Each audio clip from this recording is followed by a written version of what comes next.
Men stopped caring, and now society is collapsing. Welcome to the Angry Guy stream, where I am your friendly neighborhood angry guy talking about the chaos and everything else happening in this world we call hell. Why? Why is society collapsing? And how is this going to affect all of us going forward? Watch it in the video to have all of these questions answered and more. Don't forget to follow us over on Rumble. Our Rumble is linked in the description of the video.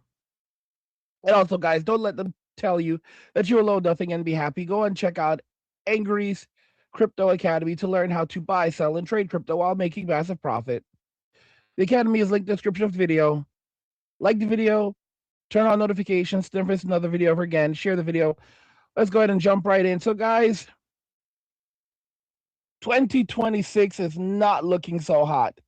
It's not looking so hot. It's not looking like we should expect the greatest of greatest.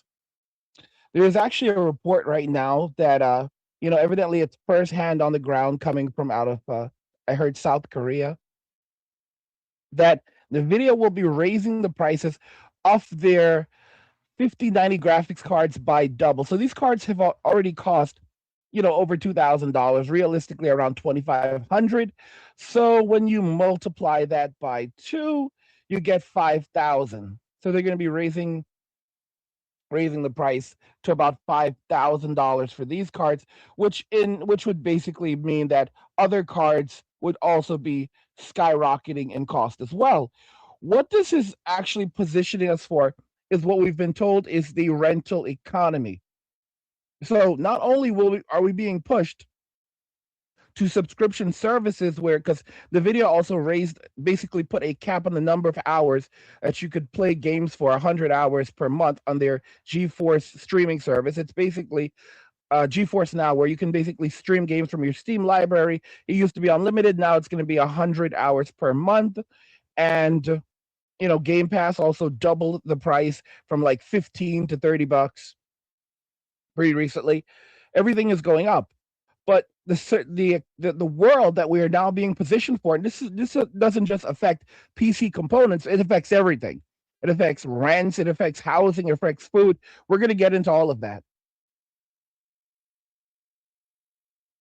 However, basically, we are being positioned for an economy where, guys, you don't own anything. You own literally nothing. You will have to rent everything.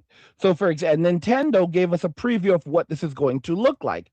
Because remember how they can brick your Switch 2s? They changed their EULA so they can brick your Switch 2s, and they make it very clear to you that you don't actually own those devices. They are owned by Nintendo. When you purchase a Switch 2, it's essentially a rental. That's where we are that's what everything is being positioned for. Evidently, AMD is also going to be doing the same thing with their GPUs, not quite as high as not quite as high as what Nvidia is doing, but they're also going to skyrocket in price. I was absolutely right. I was 100% I was 100% right when I decided to purchase the components to begin building my gaming PC. I was right when I picked up a PlayStation 3 and a PlayStation 3 and an Xbox and a PlayStation 4. Someone told me that, Angry, you should pick up two PlayStation 3s, and just put one and with a couple of controllers and stock them in a cupboard. And I was like, two. Now it stuck with me, and now I'm like, yeah, that fucker was right. He was fucking right. I should have picked up two PlayStation 3s because I'm gonna mod them, basically back up and store all of the games that I want. And it's like it's so funny when you were right, you were fucking right. And I thought about it like, I'm taking on some additional debt to purchase a lot of this shit, and it's like, when you look at this right now, no one's gonna own shit. No one is going to own anything. So there's a rental model now. This is what they're pushing for, where you won't actually own your hardware. For those of us that need to own hardware, like content creators, you won't be able to own your hardware anymore. You will be on a rental program where you will technically be renting the hardware from these companies, and they can turn them off at any time. So you buy a PC, you don't actually buy it, you rent it. You're renting the GPUs. You're renting these devices. You don't own them anymore. And you are basically on a lifetime rental service. So they're going to make you pay to actually, they're going to make you pay to to own the hardware, but you don't own it. You're paying for the box that delivers the service to you, but you don't actually own it. You will eternally have to pay to use it. So it's, I mean, guys, talk about slavery, because that's really what it is, where you will literally own nothing and they're telling you you will be happy. In other words, you'll be happy because if you try to complain, they'll basically just turn everything off, like digital ID and all that other stuff and constant surveillance. They'll just basically, either if you're not obedient, then you'll just you have access to nothing. So are you happy? Of course I'm happy. Because if you're not happy, oh boop, it's all gone. It's all fucking gone. But let me tell you guys something. It might sound completely fucking hopeless to you, but it's not. They want you to feel like that. They want you to feel like everything is hopeless. They want you to feel like you should just give the fuck up. Don't. Don't just sit there. Don't just give the fuck up. Don't just think that there's nothing I can do. It's an illusion. It's a Listen to me, guys. I'm telling you, it's an illusion. What they're pulling is an illusion. They want you to think this is inevitable. They want you to think that you can't. What am I going to do? I'm just one guy. I just have to go along with it. That's what they want. They want you to be obedient. They want you to be obedient. Stop thinking. Don't use critical thinking, and just do as you're told. Just be smart enough to keep things going in society, but not smart enough to use critical thinking and question, can they actually really do this? Is there really no way out? Do I really have to comply? Do I actually have zero options? Because the answer will surprise you. You see, guys, as one door closes, another door opens. There are many alternatives out there right now, but you just have to look for them. You might think that crypto is completely crap. It's not. I kept telling you guys, learn about crypto. There are specific coins you should be holding, and there are. Okay? Gold and silver, specifically silver, you should hold some precious metals. You should hold some silver. Okay? Don't listen. Don't be like these fools who sit around and say that, well, I don't care. I'm going to own nothing anyway. Because these are the people who just sit there and say, I'm just waiting for sweet Christ. I'm just waiting for sweet Jesus to come. Come and save me, God. Come and rescue me. I'm done with this. Guys, these people are insane. They're insane. They're insane. They're insane. Don't listen to them.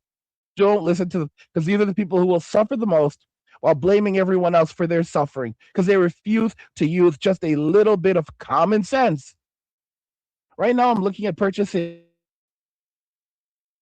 a ThinkPad laptop it basically has the equivalent of like a 3080 in there, and basically that's basically to serve as a backup for my current gaming laptop, because I need another backup. My M1 is kind of slow, but it's going to be good. It's still going to work for a number of years. And if I just add some other graphic editing software to it, it'll be fine. But I need another Windows Linux alternative. But I've been planning for this shit, and I was 100% right. For example, picking up a what do you call that thing? Picking up a Starlink was a fucking brilliant idea. Picking up a Starlink was a brilliant idea. I've been like picking up these. I need to pick up a few more cell phones so that I can install Lineage OS on, because that's going to be another thing a lot of people do. The key is to seeing the opportunities. Do I think that Valve's Steam Machine is still coming in 2026? Hopefully. I think it is. And here's the thing, guys. With things like the Steam Machine, that's an opportunity where you still will be able to play games. You still will be able to do a lot of things. So these companies that are trying to screw everyone over, those opportunities will be there. I just saw a video. I didn't get to watch the video because I had to jump online to start talking to you guys. From deep humor, where evidently, because I've been waiting, like, when the hell is Elon going to drop? Like, it would be amazing if he dropped like a real alternative to YouTube where we can make our money and curse and basically say what we want. And evidently, that is coming. Let me see if I can find it right here. I wanted to watch the fucking video. Let me put it up there. All right, I'm gonna try to grab the deep humor video, and then we'll hopefully watch it together. See, like, guys, I was not. I don't know. I was kind of like on the fence about doing the stream today, and then one of you basically was like, hoping you drop a stream like you did on Christmas Angry. I was planning to sit back and do shit today, honestly. What I did was I got ahead of my work. I just need to do the thumbnails for the videos, but I have the videos for tomorrow made already. You know what's fucked up? I slept the entire day. Slept, dozed the entire day. I was so exhausted, mentally just miserable, tired, and I slept the entire day. Although I have the videos made already. I made a shitload of videos yesterday. I made like 10 videos yesterday. I don't know. I don't know if it was. I made so many videos yesterday that I have all the videos for tomorrow already made. So I can sleep. I can get some rest. I was able to kind of rest for the day. I'm still tired. Didn't want to get up, but I had to get up, and I was like, "Fuck it." You know what's interesting? All the conservative YouTubers, well, at least a lot of, like, Vera Dark, she's doing her stream. It's like, it's amazing. I will give, like, you have to give us fucking credit. Like, I say conservative YouTuber is basically anyone not a lunatic, basically a conservative at this point. We're all basically here working. We worked on Christmas, we're working on New Year's Eve. We're getting the good word out to you guys. And it's brilliant. It's fucking brilliant. But you just have to be kind of be mindful of what's happening around you guys. So let me again, before we jump into the deep humor stream, I'm coming deep humor video. I want to point this out. So guys, they want you to feel like you will own nothing, but that's not true.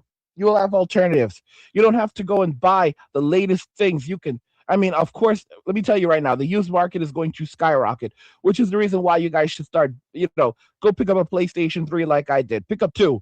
Pick up a PlayStation 4. Pick up physical games. Pick up physical games for the PlayStation 3 and the PlayStation 4. You like start downloading your ROMs. Get a subscription to GOG. Download your fucking games. You know what's crazy? I was like, oh my gosh, I accidentally picked up this hard drive. That now what am I going to do with it? It's a 2 GB, bro. I just need a bay. I just need a fucking bay for it, and I can basically start backing up a ton of GOG games to it. So now it's just another alternative for me. Okay, I mean, guys, I remember this friend of mine, he basically said that, even if you don't know how to use your tools, always have tools available, always have some tools in your trunk, like a bag of tools. And now I learned my lesson. Because even if you don't know how to use them, you'll either learn or guess what? There's some man who will know how to use them. All right. There's some man who will always know how to use those fucking tools. That's just how we are as men. Men have stopped caring. Men stopped caring, and now you're watching society collapse. But the thing is that men are the ones who can rebuild. Men who are the ones who can survive as everything is going to hell, as everything is falling apart. We're the ones who can survive. That's the honest to goodness truth. Women believe that they said we hold up half the sky, but what exactly does your future look like? What does your future look like? Because without men, they're basically at the mercy of the world and the mercy of the state. It's the honest to goodness truth.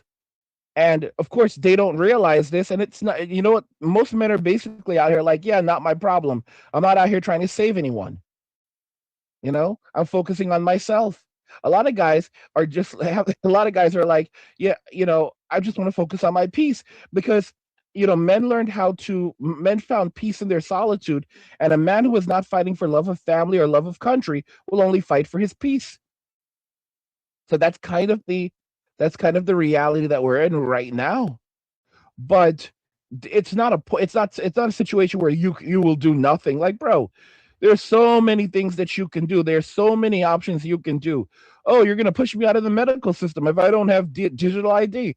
How about you go and speak to a naturopathic doctor? Stop believing everything you're told and learn how to survive without Tylenol and ibuprofen. You're like, what? Yeah, you'd be amazed that a lot of the active ingredients in these products actually come from nature. You don't actually need to go and buy these things. You'll be happy.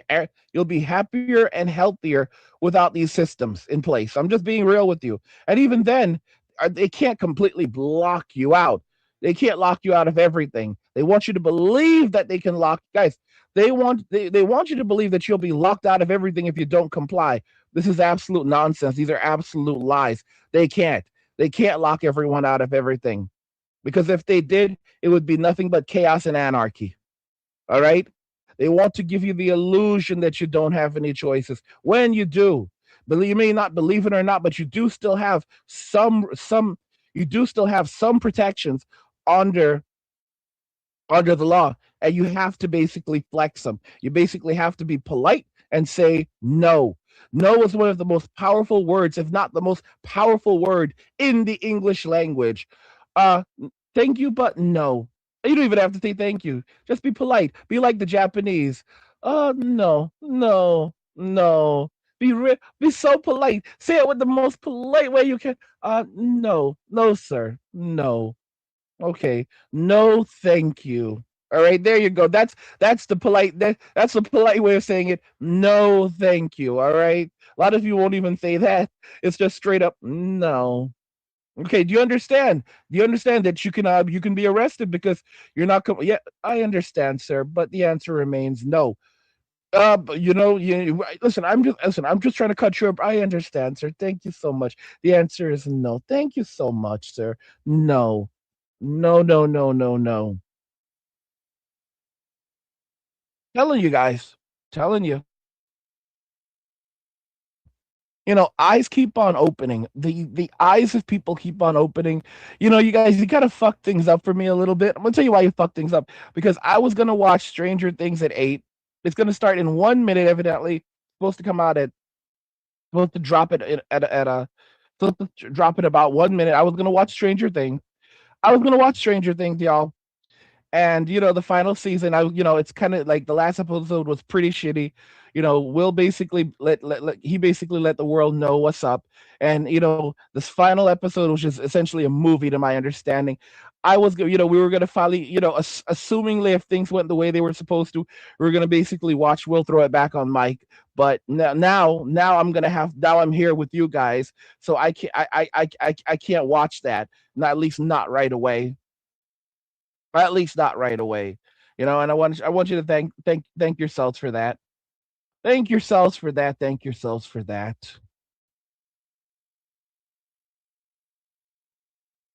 I tell you, life is a bitch, and then you pass. Then you leave this realm. I don't know what the fuck is going on with Rumble. Uh, let's see here. Okay, so let's read some of these. Sean says, "Angry has a really well constructed big picture viewpoint." Uh, Ashley says, "Checking in from the seven seas." Oh man. Mr. says the PlayStation doesn't yell at you when you get off from work. We're gonna go back to that in just a moment, actually. Lunar says the PlayStation 6 will probably be a concern then. Honestly, no one's gonna listen to me. We are men. We can play PlayStation 3 for the end of time. We can play PlayStation 2 till the end of time and be happy. We don't need much to survive. This is the reason why I keep telling y'all to invest in old shit. Old is gold. Okay? This is going to hurt these companies. Guys, if people walk away and say, yeah, I'm not paying these fucking prices, I'm not spending $1,000 on a PlayStation 6, they are fucked. And there's another little company in the room called Steam that I haven't mentioned, where the GameCube, $700 was looking kind of insane. But considering what the living nightmare that they're putting us into right now, they could end up losing significant market share if the GameCube actually takes off. Because if everything is costing like $2,000 or $3,000 now, if it's going to cost $3,000 to own a mid-range PC, and the GameCube is sitting there for $700, even in that range, people are not going to be happy with that price. But it presents an alternative where you own a PC and you also own a console, and you can. It's not perfect, but it's an alternative. It's an alternative that most people will go to. And here's something that's really interesting. There's Steam. And Steam, the cost of things are cheaper. Now, Steam is interesting. Steam is a platform that we predominantly use for, oh my gosh. Steam is a platform that we predominantly use for games. But what people don't talk about is that Steam, it doesn't just have games on there. Steam also has software on there. You're gonna say, well, angry games are software. No, no, no. What I mean is they also have other kinds of applications. They have other kinds of apps that you can use, like that do different things. They may even have like video editing stuff over there. They have basically Steam, it's mostly games, but buried in there you have other kinds of apps that have nothing to do with video games. And people are overlooking something very, very big. It's because, like, if you go to Steam, it says games and software, right? It says games and software. And that basically means you can basically sort your library by games, but you could also sort it by software. So Steam is looking to expand, from what I can tell, beyond just games and also to the distribution of software, very much like Apple, which means that you'll be able to get your software through Steam. Now, for better or for worse, that would mean that it would also have DRM in there, blah, blah, blah. It doesn't matter.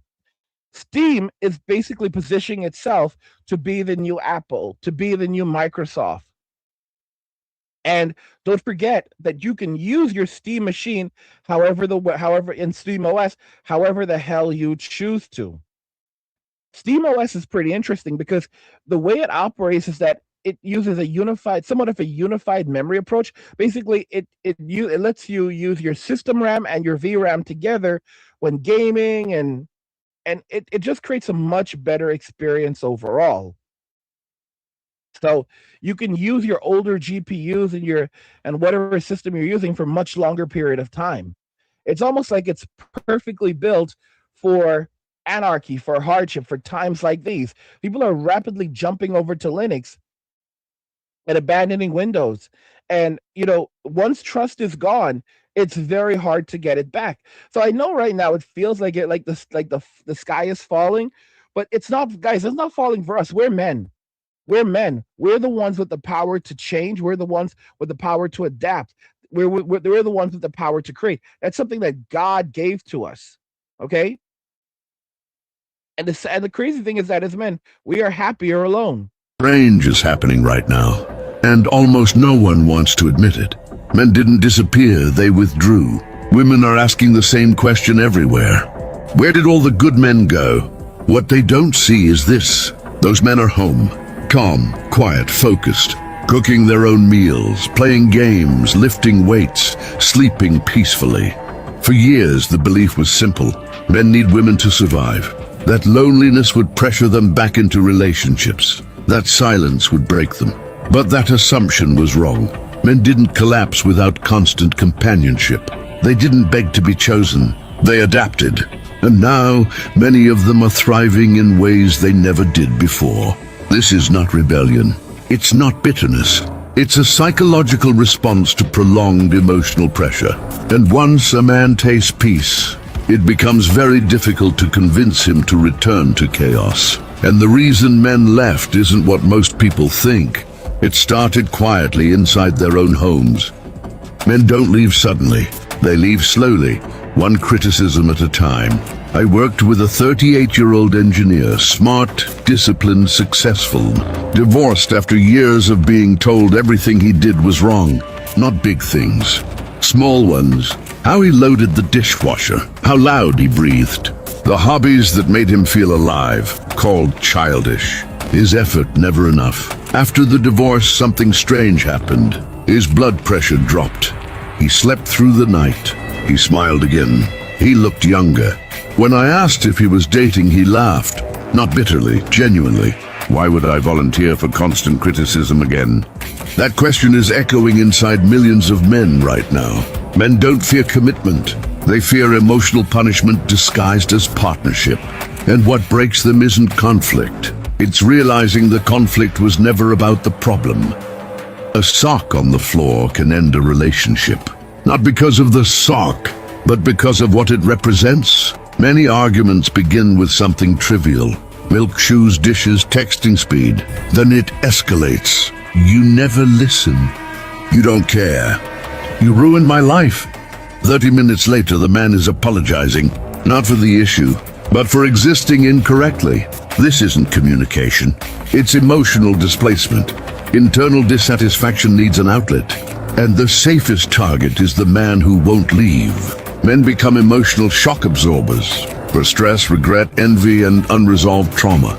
Eventually something snaps. Not loudly, not dramatically. They just stop caring. And the moment a man realizes peace exists outside the relationship, the emotional hold is broken. But here's what makes this deeply tragic. Men usually stay long after they should have left. Men endure more than they're credited for. And that endurance is often exploited. Men are wired to fix things, to try harder, to push through discomfort. So when a relationship hurts, Guys, this is pretty much it. Women don't even realize it. They don't get it. They don't understand what they've lost. They don't, because they're not wired for that. But you're starting to see the panic right now. And of course, their only response is going to be to throw a fit, to basically try to use shame, insults, guilt, gaslighting, because they need to be right, believing that this is going to bring men back to the table, because it's always worked for them. They don't understand that men are done. They don't understand that men have woken up. Men now understand how women think. This was one of the biggest problems for men before. We did not know how women thought, and we thought it was impossible to understand how women thought. We thought the only thing that we could ever do is observe their patterns of behavior and then draw conclusions from that, but we could never fully ascertain how they actually think and operate.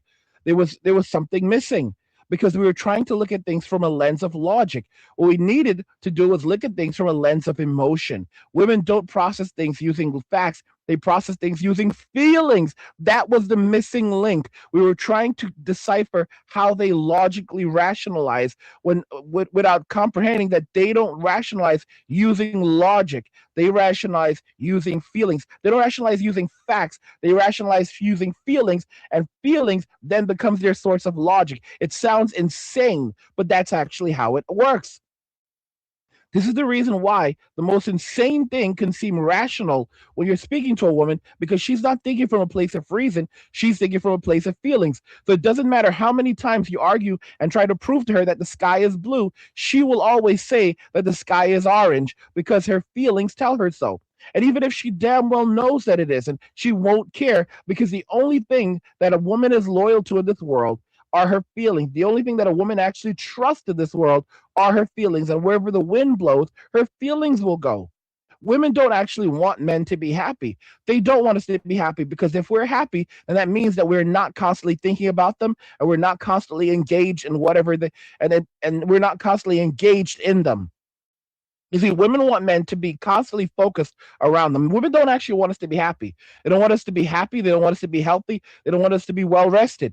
They want us to constantly feel tension. They will constantly go and create scenarios for us to be miserable, for us to become unhappy. You would think, why would she want me to be happy? I do everything to make her happy. I'm trying my best. Why is she doing this? Because that's not the way she's wired. Women are wired in such a way where they want you to constantly feel miserable, if at least a little bit, because that way they can control you. They can control you in the chaos. This is the reason why they will create chaos, because it is in the chaos that they can control you.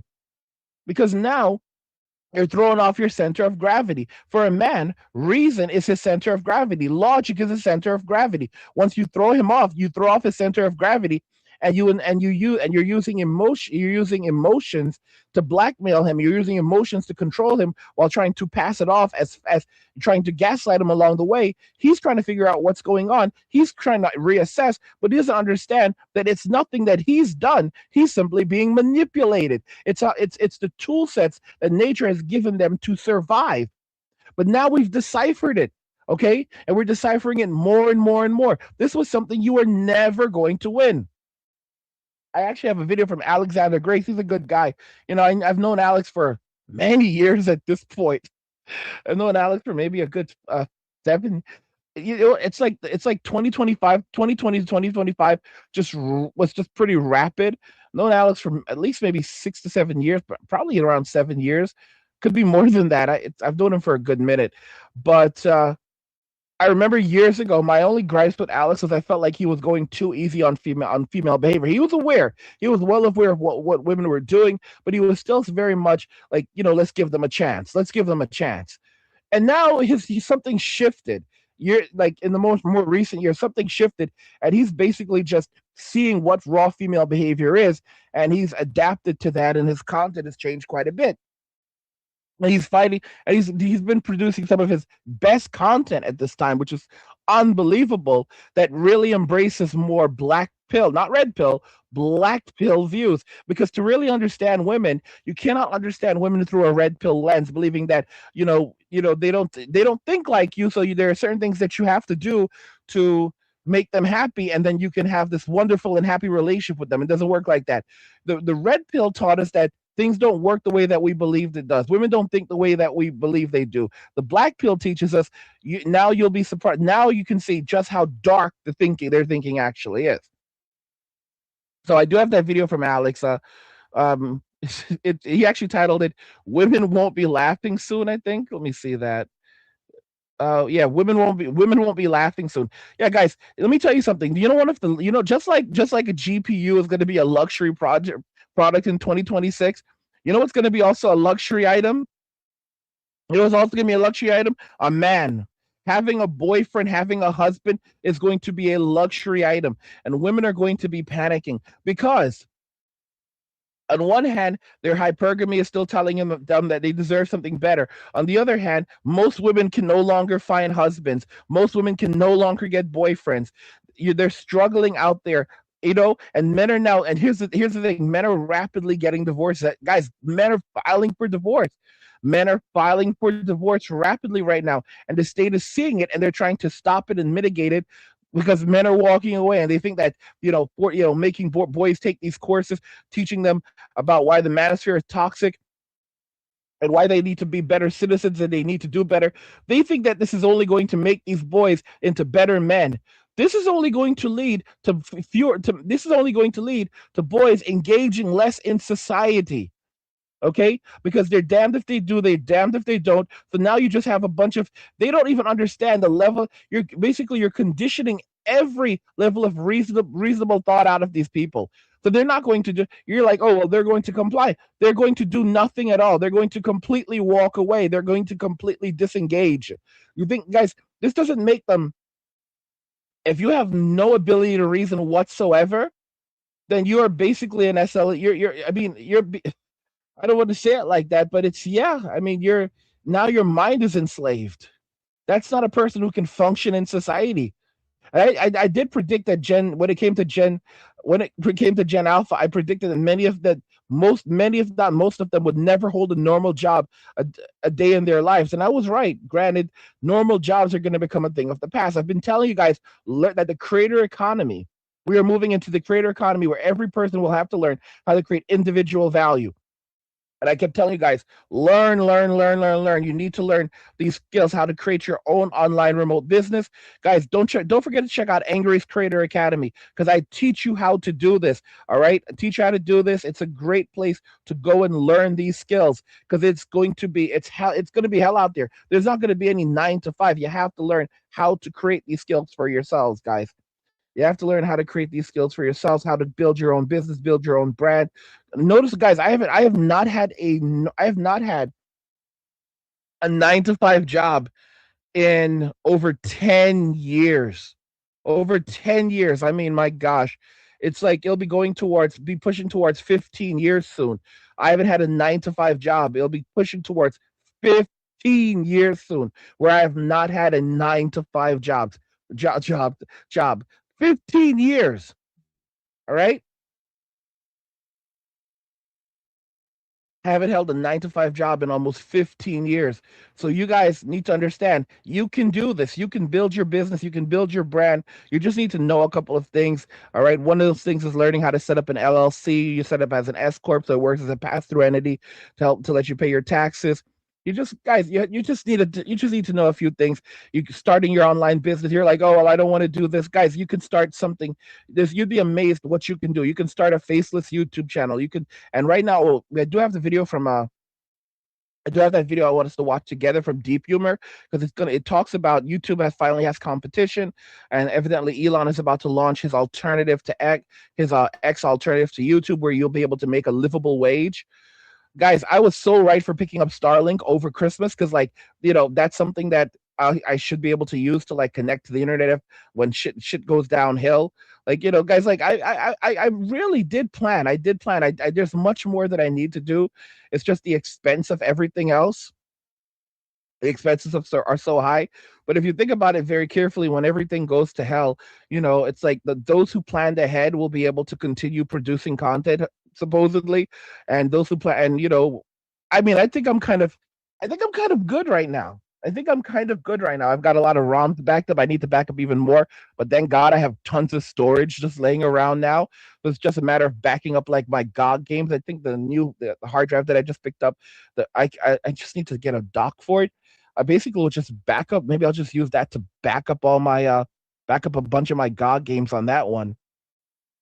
Yeah, like that's probably a good idea. Use that one for GOG. Just back shit up. Just back shit up. Just back shit up.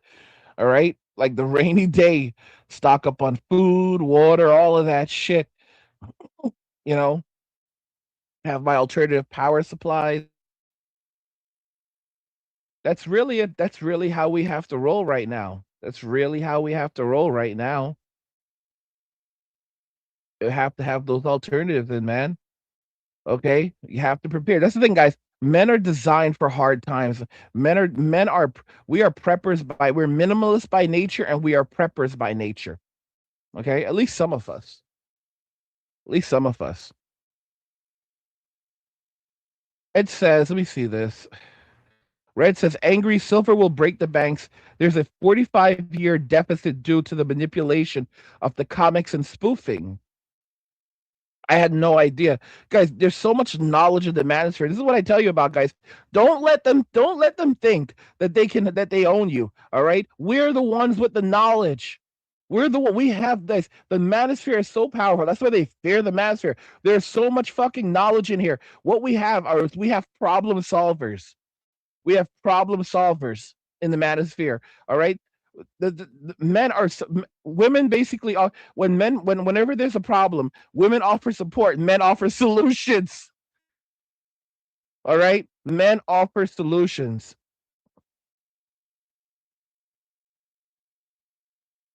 I need to buy copper, silver, and also in the UK, copper is going to short, and copper is a byproduct of silver. Look at all of this fucking knowledge.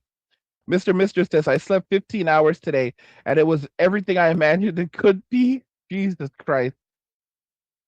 Let me see how long I slept. I'll tell you guys how long I was knocked out for today. Tell you how long I was knocked out. Damn, dude, why you slept 15 you slept 15 hours. I was like dozed. I wasn't completely asleep for part of it. I was just dozing, but I was all right. So, I'll tell you how long I slept from like cuz I got in bed around like 5 a.m. in the morning. Uh let me see here. I have a sleep tracker. Got a fucking sleep tracker. So, let's see here. That was I didn't do quite as much as you. So that's 243, and 6. So let me do the math. 7, 8, 9, 10, 11. So I slept a little less than 11 hours, closer to 10, 9 to 10 total. So nowhere near your 15, man. Nowhere near your 15. It's funny. I just got up like around I just got up at like I just got up around just got up a little like an hour ago. All right, just got up like an hour ago. So yeah, I should be watching Stranger Things right now. I should be watching Stranger Things right now. I should be watching Mike watching Will Throw It Back on Mike. But here I am stuck having to work, having to hang out with you fuckers. Yeah. I mean, it hurts. It hurts. It's because they've been leading up to this since season one, and now I have to kind of like I kind of have to put a pause on it because I have to go work. Have to go work. Galant drop. Galant just dropped a 5. I would put it on the screen. I cannot put it on the screen. Actually, there is a way for me to. I just like thought about it. Like it's not the most optimal way of doing it. It's not the most optimal way of doing it, but I did just hit me like there is a way, Angry. Yeah. There is a way to do this, Angry. You just didn't realize it. But it takes so fucking long for this shit to load. I don't know. Hold on. What the fuck?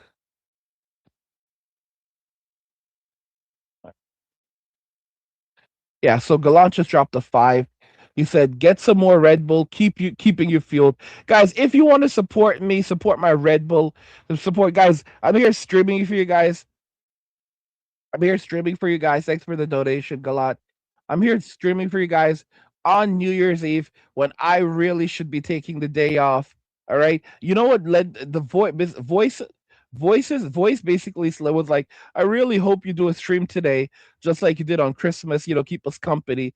And I was like, are you serious, man? A New Year stream.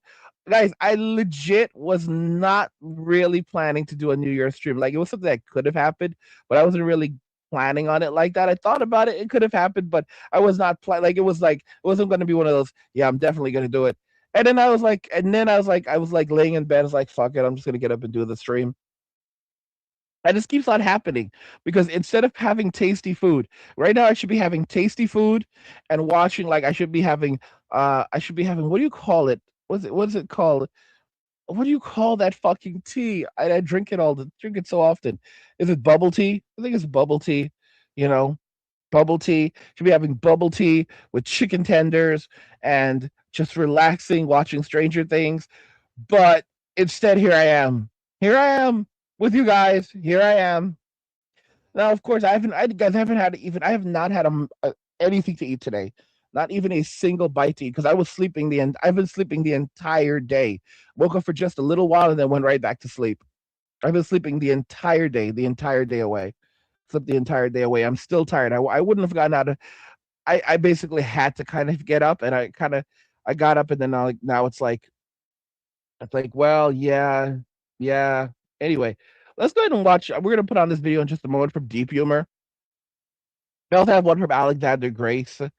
But yeah, YouTube finally has competition. Let's put this video on. I want to see what that's about. We'll watch that video together. YouTube finally has competition. Let's go ahead and put that on. Happening. YouTube finally has a legitimate competitor that can actually compete with them if taken seriously, and that is actually Twitter. Twitter, I'm not going to call it X, I'm sorry.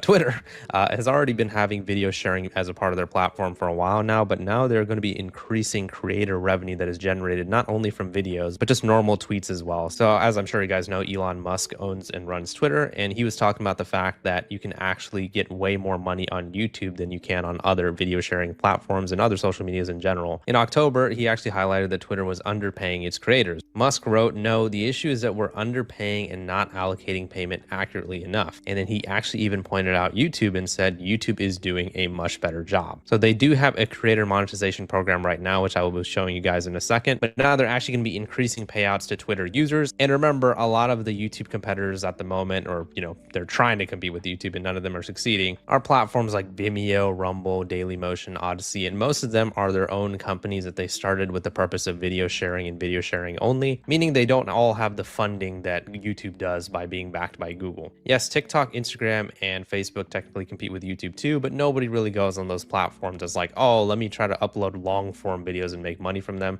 I'm sure some people do, but most people look at YouTube for that type of platform. But now Elon Musk is saying he's going to try to get people on Twitter to get paid more. I can never really trust what he says because he's always very flip-floppy on everything that he does. But he did make a tweet response to this tweet that said, "If I were at X or Elon, I'd crank creator payouts way, way, way high up. maybe even more than YouTube. You can eat the cost to try to win AGI because the platform that actually pay will be the only ones that will have any authoritative content left once the LLMS finish eating the rest of the internet's homework, which they have already done for the most part. Grok's differentiator is this. Elon replied yesterday and said, okay, let's do it, but rigorously enforcing no gaming of the system. Or in Elon Musk's case, paying someone else to play a game for you, pretending like you're doing it and trying to win over the gaming community's support. But regardless, even though I'm not really happy that it's Twitter and that it's Elon Musk that are trying to buck up at YouTube, at least someone is trying to provide YouTube some sort of competition.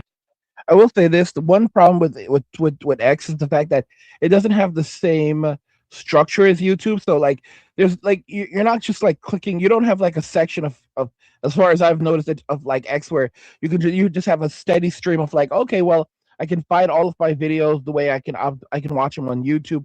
But evidently they've hinted that they're going to be launching. They already have something like this on television, which allows you to watch your videos kind of like more like YouTube, I think, on television. But it has not come to X yet, to desktop. So hopefully that's something that's going to happen, because it's kind of pointless to pay us more if people cannot find our content easily. Like, all our videos are not well structured and we can like put a playlist and so forth. So we need something very similar to YouTube, something similar, or Rumble, where people can more easily discover our content. But if that goes into effect, because that would have to happen, hopefully Elon doesn't do something just like, okay, well, I'll pay you more, but everyone's just going to access your content through the feed. But if that does happen, like, YouTube is, guys, no one wants to watch all of this garbage from like mainstream media. Like, mainstream media is dying. It is completely dying. No one really gets their news from mainstream media anymore, and they know it. And if content creators begin to like if people like me like rapidly begin to jump ship for X, like, oh yeah, we're not being treated very well here, we're just going to go and just focus on X, that's very, very bad. YouTube remains a content driven platform. No one gives a shit about Hollywood. Hollywood is dying. Like, they lost like 1/3. Hollywood lost something like 1/3 of their employees in like between like 2024 and 2025, something like that. They lost a massive number of employees. Like 1/3 of the people who worked at Hollywood lost their jobs. Like, there was like 150,000 people working in Hollywood, and now it's down to like 100,000. So it's dying. Like, within like a year or two, they like lost a third of everyone working at Hollywood. It's continuing to rapidly decline and die. And if you don't think that AGI is going to, like, not AGI, that AI is going to replace these actors, you guys don't really understand just how quickly artificial intelligence is progressing. Like, guys, like, the stuff that I've seen is absolutely insane. These actors are gone. These actors are literally gone. Companies are not going to be paying. These studios are not going to be paying to pay for actors. They're going to be paying for likenesses, and so a lot of these are going to be likenesses that they create themselves. They'll create someone out of thin air. They'll create a person out of thin air, personality, style, all of this, and they'll have them acted out by someone like a cheap, like, either they'll generate it themselves, or it'll be acted by someone who's very affordable, like someone really inexpensive. Like, this is where everything is going. This is honestly where everything is going. Like, goodbye. You can guys, you will no longer be able to trust anything you see on the internet. Nothing.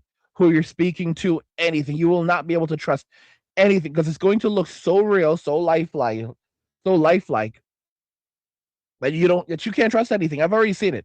I should have like downloaded one of the videos for you guys. Probably could go find it if I wanted to, but you're not going to be able to trust anything. So now we're going to get into the differences between the two of them, how you get monetized on each platform, and how much you actually get paid on each platform. So starting off with Twitter. So I actually do have Twitter Blue. I actually went over to the dark side, and the reason why I did so is because pretty much every single time I tweet with a verified check mark, I get way more impressions, likes, retweets than I ever did. And I'm a nobody anyway, so it doesn't really matter in my case. But because of Elon Musk's announcement, and because I've heard they have a creator monetization program, I've actually been trying to fulfill the requirements myself. Now, what are those requirements, you might ask? Well, if you have a blue check mark, aka you pay for Twitter Blue, or whatever the hell they call it, I don't know, just go over here and press press premium and it'll show you your requirements for how to get monetized. If you click analytics over here, you can see your impressions by day, how many follows you've gotten, how many posts, replies, and stuff. Mine's all on a downswing because, like I said, I'm irrelevant. But basically, what you need in one of your requirements is having 500 verified followers. This, to be honest, I find to be a very weird goal, and I'll explain why in a little bit. But if you go over to Creator Studio and you press revenue sharing over here, it'll tell you what the requirements are to make money off of Twitter. So number one, getting verified. So you have to actually pay for Twitter Premium or whatever. I don't even know what it's called. You have to actually pay for Twitter Premium to be monetized on Twitter. Then you need the 500 premium followers, which, like I said, this is weird. And the reason why this is weird is because I don't know any other website that has that type of requirement. Oh, you don't need this amount of followers. You need this amount of paying followers. I feel like that's kind of weird, but regardless. Then number three is you need to have at least 5 million impressions on your post within the last 3 months. So basically just rage bait people. I'm kind of kidding. I'm kind of not. That's actually what everyone does on Twitter to make their money. But regardless, I've just been tweeting about YouTube and just making fun of YouTube, and that seems to work well for me. And then you have to verify your identity. So in terms of this, I assume you have to provide them some sort of identification in terms of like an ID or whatever. That's a whole other thing. I mean, but that one, you know, I mean, if you're going to get monetized by a platform, pretty much every single platform is going to require that because they need to know exactly who you are. But getting back to the 500 premium followers thing, I actually tweeted about this where I was saying like, oh, I feel like this is kind of like a weird requirement, right? Like it doesn't matter how many total followers you have, you know, just how many blue checkmark followers you have. So theoretically, you could have 1 million followers on Twitter, but if at least 500 of those followers don't pay for Twitter Blue or Twitter Premium, you cannot get monetized. I find that to be incredibly weird. And I did see some people in the replies being like, oh, no, that's not a weird requirement because how does Twitter make their money? Okay, first of all, Twitter does have ads. There's a lot of ads on Twitter. And the second thing is people were saying, oh, well, YouTube has that same thing for their monetization as well or something similar. No, they don't. YouTube does not have anything like that. YouTube's monetization requirements, I remember talking about this when this became a thing, are as follows. So first of all, if you want early access, meaning fan funding, so basically people can donate to you or sign up for memberships on your channel, you need 500 subscribers, at least 3 videos, 3K hours of watch time, or 3 million shorts views. For full monetization, which is what everybody wants on YouTube, you need 1,000 subscribers and 4,000 hours of watch time. It's been like that for a very long time. But notice how it's not 1,000 paid followers or something. It's not like you need 1,000 people to sign up for a channel membership or something. It's just 1,000 subscribers and 4,000 hours of watch time. So YouTube doesn't have anything like that where they need some sort of premium members to be following you for you to get monetization. That was the thing that I was pointing out about Twitter, which I thought was really weird because it's like, okay, well, why does my total number of followers not matter? It's only 500 premium followers that they require. Now, in terms of how much money you can actually make on Twitter once you do get monetized, it really depends. I mean, obviously you can work with sponsorships and brands and stuff like that as well, but we can do a little bit of a rough estimate with websites like this. So basically, if you have a certain amount of RPM, so that's basically revenue per milli, that's basically how much money you get per 1,000 impressions. Looks like 85 is like the standard here. So let's say you get 1 million impressions a day, at least 1 million people scroll past one of your tweets, right? You would actually be making a not too bad amount of money a day for just tweeting stupid stuff, right? I mean, you could be making somewhere around a few $100s a month. And I know that doesn't sound like a lot, but when you have a lot of different types of revenue, like YouTube, Twitter, TikTok, whatever, all of this type of stuff will add up. But honestly, 1 million impressions a day for like the bigger Twitter accounts is not that much. Let's ramp it up to 10 million. If you're getting 10 million impressions a day, which again, isn't that hard to do if you're willing to, you know, say whatever you want on Twitter, you are actually looking around the realm of about 2.5K a month. That is quite a lot of money, especially, like I said, for just sitting on your... I mean, guys, yeah, there are alternatives that are coming. There are alternatives that are in the works. And if YouTube uses us, it's a big loss for them. It's a big fucking L for them. You know, because we are, guys, no one wants to listen. No one cares. No one cares what Jay-Z has to say. No one cares what Jay-Z has to say, to quote Dave Chappelle. People are looking for real content, looking for real human experiences. They're looking for people who are actually having lived experiences. That's what they want right now. And it's just very interesting. I find it to be very, very interesting how things are playing out. And it's a very intriguing future that we are now heading into. All right, but yeah, guys, no one cares what Jay-Z, no one cares what Ja Rule thinks. There we go. No one cares what Ja Rule thinks, and I think that society is going to continue to wake up to this very notion. Like, if they lose us as content creators, if we're not here, you know, they can get rid of one or two, but like, you know, when you have a mass exodus of your creators to other platforms. You cannot replace that. They want you to think that they can replace us, guys. We are not replaceable, guys. We're not that replaceable. We really are not. Oh, just constant AI slop. No one wants constant AI slop. All right? That's what you think, guys. It's people want to hear from people like you cannot replace Penguin, you cannot replace Charlie, for example. Like Charlie, you cannot replace him. It's just not going to happen. And when I say Charlie, I'm talking about Penguin Z.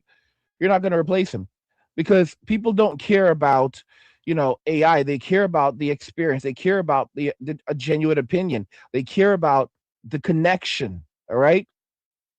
That's why you guys are listening to my content right now. Do you know how many people used to bash me? They used to talk shit about my voice, used to talk shit about me, all kinds of all kinds of shit. And now guess what? I think about it carefully, like, holy fuck. Think about all of the money that I'm now able to make using this fucking voice. Right? Like it's like when you're a singer, when you're, guys, look at the living that I can make using my fucking voice. And when you guys don't hear my voice, you guys get pissed off sometimes. We want to hear angry. Why the fuck do you want to hear my fucking voice for? Because you're used to it, because you know it, because you've come to trust it, right? I actually saw this posted by Comic Verse, Cosmiverse. Let me see what the fucking channel is called. Hold on. This is posted on YouTube. All right. This is posted by Cosmic Verse. It's with a Z. Cos Cosmic Verse, and instead of a C, and it's basically woman left the U.S. Navy to dedicate herself to adult content and says she is now forced to live in a brothel. Yeah, guys, this is really, guys. It is going to be just 2026 is going to be. I call it the great. I've said it was coming for many years. The great humiliation. The great humiliation, where women basically who are on top of this pedestal, they were on their pedestal for decades, and they were now going around claiming that they are ethereal beings and they're goddesses and telling other women not to settle. And guys, and misery loves company. And you're going to see some of the greatest misery and greatest suffering ever. Okay. And because they're like, do not settle, do not settle, they will basically listen to nonsense, find themselves with nothing, and then when men leave, there's a thing called henpecking. That's when they basically will start, blaming each other, and at that point, it's too late because all the men are gone. Guys, we're gonna end up with a situation where, because it's happening now, where men are here, but we're disappearing. We're here, but we're vanishing. Okay, because we're done with the bullshit. We're done with the nonsense. There's a video from Alexander Grace, and he kind of like illustrates this so well that in 2026, very soon, women won't be laughing. Let me put this on. They won't be laughing soon. Something about men sleeping in that I can't stand. Like, I get it, I'm the problem, whatever. As a man, why are you still asleep? You should be outside mowing the lawn. So I just can't, I don't know. Wake up. Why are you all dainty still laying in bed? Why are you still sleeping? Get up. Go clack in. Okay, go build a house. Go clean the grill. I don't know, find something to do. Wake up. It is not an accident that she used the word dainty. It is a feminized insult that is specifically designed to shame him. You know how I know that women were lying every time they spoke about equality? It's because of how violently they react against any man that engages in activity or behavior that was traditionally reserved for women. Things that guys do that are for girls. Instagram. What are you posting an Instagram dump? Go build a house! There's houses on the hill that need built. Okay, so femininity is her territory. Rest and relaxation is a woman's domain. And these women, they don't want men muscling in on their space. Plus, women are attracted to masculinity. And so, what's the problem? Of course, women want to see men out, active and ambitious in the world, building and creating something. That's one of the reasons that we are told that women police the behavior of their husbands and their boyfriends so that they can remain attracted to them. And that's somewhat true, as are many of the other reasons that women will admit to. Like if she depends on him for leadership. She doesn't like him sleeping or relaxing or doing his hobbies because it's like the leader has gone MIA. Or if she feels anxious and chaotic inside, she's jealous of how peaceful and calm his inner masculinity is. Or she likes seeing him working because it reassures her that his masculinity is not deteriorating, that he's battle ready. Or even the subjective feeling that she has that her woman's work is never done, and so he should do his man's work. I mean, personally, the truth and validity of each of these is somewhat questionable. I think some are justifiable, others are just justifications, but you notice that they all have something in common, which is that if you ask a woman, why don't you like your man relaxing or sleeping in or engaging in his hobbies? These are the reasons that women will offer. They're happy to volunteer these reasons because they're not embarrassed by them. But if there was a darker motive, do you think that women would feel comfortable confessing? Would they actually admit to it? Or would they do everything that they could to keep that hidden from men, to make sure that he never discovers what her actual dark motive is? Well, sucks for them, because that's what we're going to explore in today's video. For you guys in a relationship, I have a little experiment for you, but I warn you, you might not like the answer that you get from your partner or the implications of it. So try this at your own peril. Ask your wife this question: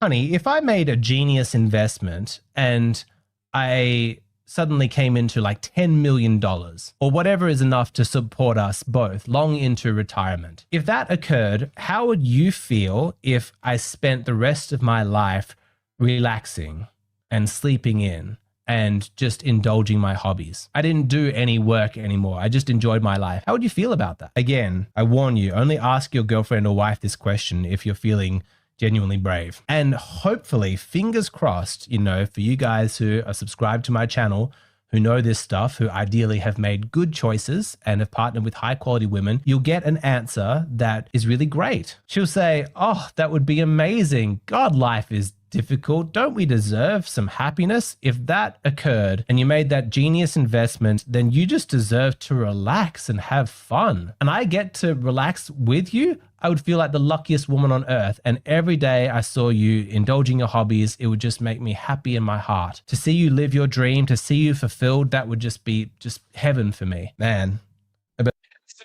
Whatever. A lot of guys are like, that would feel good. I would love my wife to respond that way. And if that's the answer that you get, then, you know, bravo. Like, honestly, well done. You found one of the good ones, you know, good for you. Sadly, that response is quite rare. What's more common is her saying something like, well, I'd be pleased that we have the money, but I'm nervous how I would feel just watching you relax all day. I feel like I'd want you to be doing something, you know, maybe just work that you enjoy. You know, I think it would be good for you to get out of the house and like do some volunteer work or something. You know, I just feel like if you're not engaged in some project, I just don't know that I could respect you or that I would feel very attracted to you. And hearing this response, it might surprise you because you're thinking, I made tens of millions of dollars. Like, was that not enough? Like, I did my project and it worked. I won. How is that not enough? But understand, from a woman's point of view, it's not about the amount of resources that you have. What matters is how those resources are being used. And again, I'm not denying that there isn't some truth to all of those other explanations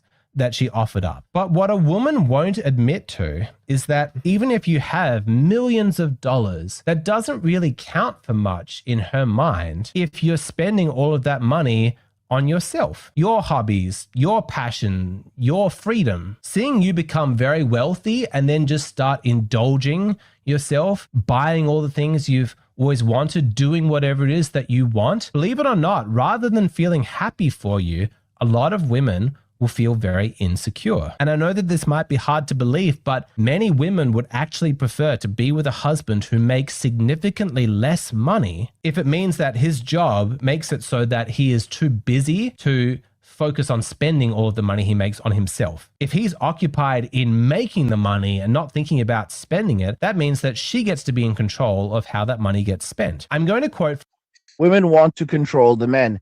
You see, guys, here's something very interesting. I'll tell you the reality of the future that we're heading into. It's only going to be simps. It will only be simps. All right. Like men going over to the Philippines because the simp economy is moving overseas. I told you that, you know, this marriage is a thing of the past. Marriage is going to be a thing of the past. The only guys doing it are going to be simps going overseas to countries like the Philippines or whatever, finding wives and marrying these women. Because no man in their rational mind is going to marry anymore. There is no reason to engage in it. It's a disgraceful thing. But marriage is going to be an extreme luxury item for women. And even then, it's going to be a bad decision for most men. It will remain a bad decision for most men, but there will always be the fools who engage in it. But the average man will no longer marry. We already see it. We're like something like 97% of men have stopped getting married. Like most men no longer will get married. Most men are no longer getting married. And the numbers are only going to dwindle down more and more over time. Let me tell you where the future is headed. Tell you where it's headed right now. I actually call this. I said this before, and I'll say it again. A king, okay? A kingdom is called a kingdom because of the king who established said kingdom and rules the kingdom. There's no such thing as a queendom, is there? There is no such thing as a queendom because a queen without a king is essentially a glorified peasant. And that's not being disrespectful. It's the truth. Men build kingdoms, maintain kingdoms. Okay? We establish them, we build them, we maintain them, we rule over them. Women decided that they wanted to be the ruler of these kingdoms. They don't build them, they don't know how to maintain them, but they want to rule over them. Okay? But here's the thing. You essentially are making yourself into an emperor, but you have there's no way of backing it up. Because men are the ones who will have to physically get up and go and fight. This is why it was normal for kings to ride into battle alongside their men. Okay? Something women will never do. A queen will hide behind all of her men. This inspires no one. At the end of the day, the king has to be able to do some lifting himself. The king has to be able to bring actual value. Things that women don't comprehend. So guys, where we're heading is it's a reality where there will be no more queens. Most men will have learned their lessons. Even the simps are afraid. Even the simps are tired of suffering. There will be no more handouts. There will be no more queens. All of these women like, you are my king and I will be your queen. There's no more of that shit. Men are the king of their lives. There will be no more queens. There will be a select group of men who have harems. All right? And even those will be dangerous because a lot of guys are like, yeah, you go and you get mixed up in that, and these women can still use the laws and whatever is left to destroy your name. And most men won't have that desire anymore. So what you're going to have is you're going to have a much smaller group of men that are going to have be picking and choosing from any woman that they want. Any woman, literally a small group of men picking and choosing from a very small select group of women. The average woman will not be able to find a man, will not be able to get into a relationship. The scarcity of men will be substantial. And a lot of women will resent men even more for it. But the irony is that it's only going to result in men disappearing more and more from society. And women will be forced to engage with one another. And when they are forced to engage with one another, because they can only engage with one another, the anger and vitriol that they are going to direct towards each other is going to be significant. And when women are basically going at it with each other, women don't break each other up. Men break them up. Men break up fights between women. Men are not going to be there anymore. So it's going to be scorched. It's going to be such scorched earth. It is going to be insane. And they're going to look at men and say, men, please come and save us. Men, please come and help us. We need you, men. We need you. SOS. SOS, men, please help us. There's not going to be a response. Men are not going to go because men know what the consequences are. Men know what happens after you help. You pay a price. Sure, at first they may say thank you, but you don't get anything out of it. In fact, you might say, well, it's the godly thing to do, and then it turns out, and then they betray you. What do you have to gain in a nightmare circumstance? You'd have to be a fucking fool. Okay? Dogs are loyal. They are not. If you want loyalty, get a dog. Get a fucking dog. It's the honest to goodness truth. Men have woken up to the reality. The way that we think has changed. We see the world for what it is right now. We're no longer looking at it through the lens of idealism. We're looking at it through the world of realism. And as time's getting much, much harder, guys, as a man, we know how to set things up, build things, mesh networks. Hardship is here. Guess what? We learn these things. We learn the skills quickly. Most women don't want to do these things. The average woman, I'm not saying women are lazy, but women are less, they prefer, they kind of are. They just really are. They really don't want to do it like men do. Because men are, we don't even, basically, for us, everything is, men are simple creatures. We get things done. Women send support and men send solutions. There's so many times in my life when men have just helped me fix things in my life, or just fix them. Just so I would shut the fuck up. I'm like, fuck, I can't, I'm done. I'm fucking cooked. There's nothing I can do. Bro, I can fix this. No, you can't fix shit, bro. Dude, they go and get a toolkit and they fix it. They're like, all right, it's fixed. All right, let's watch some Dragon Ball Super. I'm not playing games. I'm just fucking, this is how men operate. Men don't send support. Men don't send support. Men send solutions.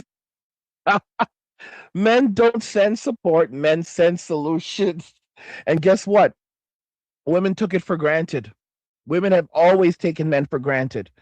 And now they will no longer have men. They will only have other women who are like, I hope things get better. Bro, nothing's getting better because no one is presenting solutions. They're just setting well wishes as everything goes to hell. They will no longer have us. It's, oh, guys, the boyfriend, let alone a husband, will be luxury items. Luxury items. It's going to be like the silver market, the gold market. It's going to be the gold market. Okay? It's going to be, guys, our value, even as much as they continue to despise us and resent us, our value as men is going to skyrocket so high. It's going to be insane. As women are now asking, how do I get a boyfriend? What do I do? And you know who's going to be cleaning up? Women like Soraya. You guys remember Soraya? I feature her in a lot of my videos. They are going to be cleaning the fuck up. Because now it's going to be like, okay, ladies, we're starting. Soraya can be mean. Soraya can be mean. She's a lovely person. I like Soraya a lot. But she can be mean to other women. Bro, this woman can be mean. All right? Because she's been saying this for years. And I saw this reality. You're going to have all of these brokies that are now trying to go to this foreign woman. She's German. She's Turkish. But she, I believe, was born in Germany. And she has traditional family values. And now you're going to have these women that are rushing to these other women like Soraya, who've been able to hold a husband for like 20 years or over 20 years or whatever. And they're going to be like, how do you get a man? What do I do to get a man? Help me, help me, help me. And she's going to charge them good money to teach them, well, this is how you have to behave. And like, sweetie, you're going to have to go and get a payment plan to pay her ass. Okay? You're going to have to get a fucking payment plan to pay her. Because modern women know nothing about what men want, what men desire. They are so disconnected from men, so locked in. Guys, it's going to be hell for them trying to figure out how to please a man and how to get. And guys, no matter what they do, it's not going to work because men no longer trust them. Once the trust is broken, it's over. They think getting rid of the manosphere, guys, even without the manosphere, men no longer trust them. Sending boys off to these courses, basically indoctrination camps to learn how to be better men. It's not going to work. It's only going to basically create completely, now you're completely destroyed these young men because they won't do anything. They're not going to fight for anything. The best that you'll get is like obedient servants, like, okay, I'm going to go do this. I'm going and the average man and boy will just run away as soon as they get the opportunity to. They'll just run away as soon as they get the opportunity to, and become downright and become straight up hikikomoris like in Japan, where they completely withdraw from society and relationships. hardcore needs, not in education, employment, or training. Vanishing, basically. And you're going to think that these men are just miserable. Guys, a lot of these men are going to be having the time of their lives. Like I said, the smart men buy a PlayStation 3 or a PS, buy old technology, buy the old tech, stock up on your games, get GOG, stock up on your ROMs, do what and basically stay home and just play. That's what a lot of guys are going to be doing. They're just going to withdraw. As long as you have a roof over your head and food to eat and a little bit of entertainment, most men are happy with a mattress on the floor and a little bit of entertainment. So when you have something like the Steam Deck, right?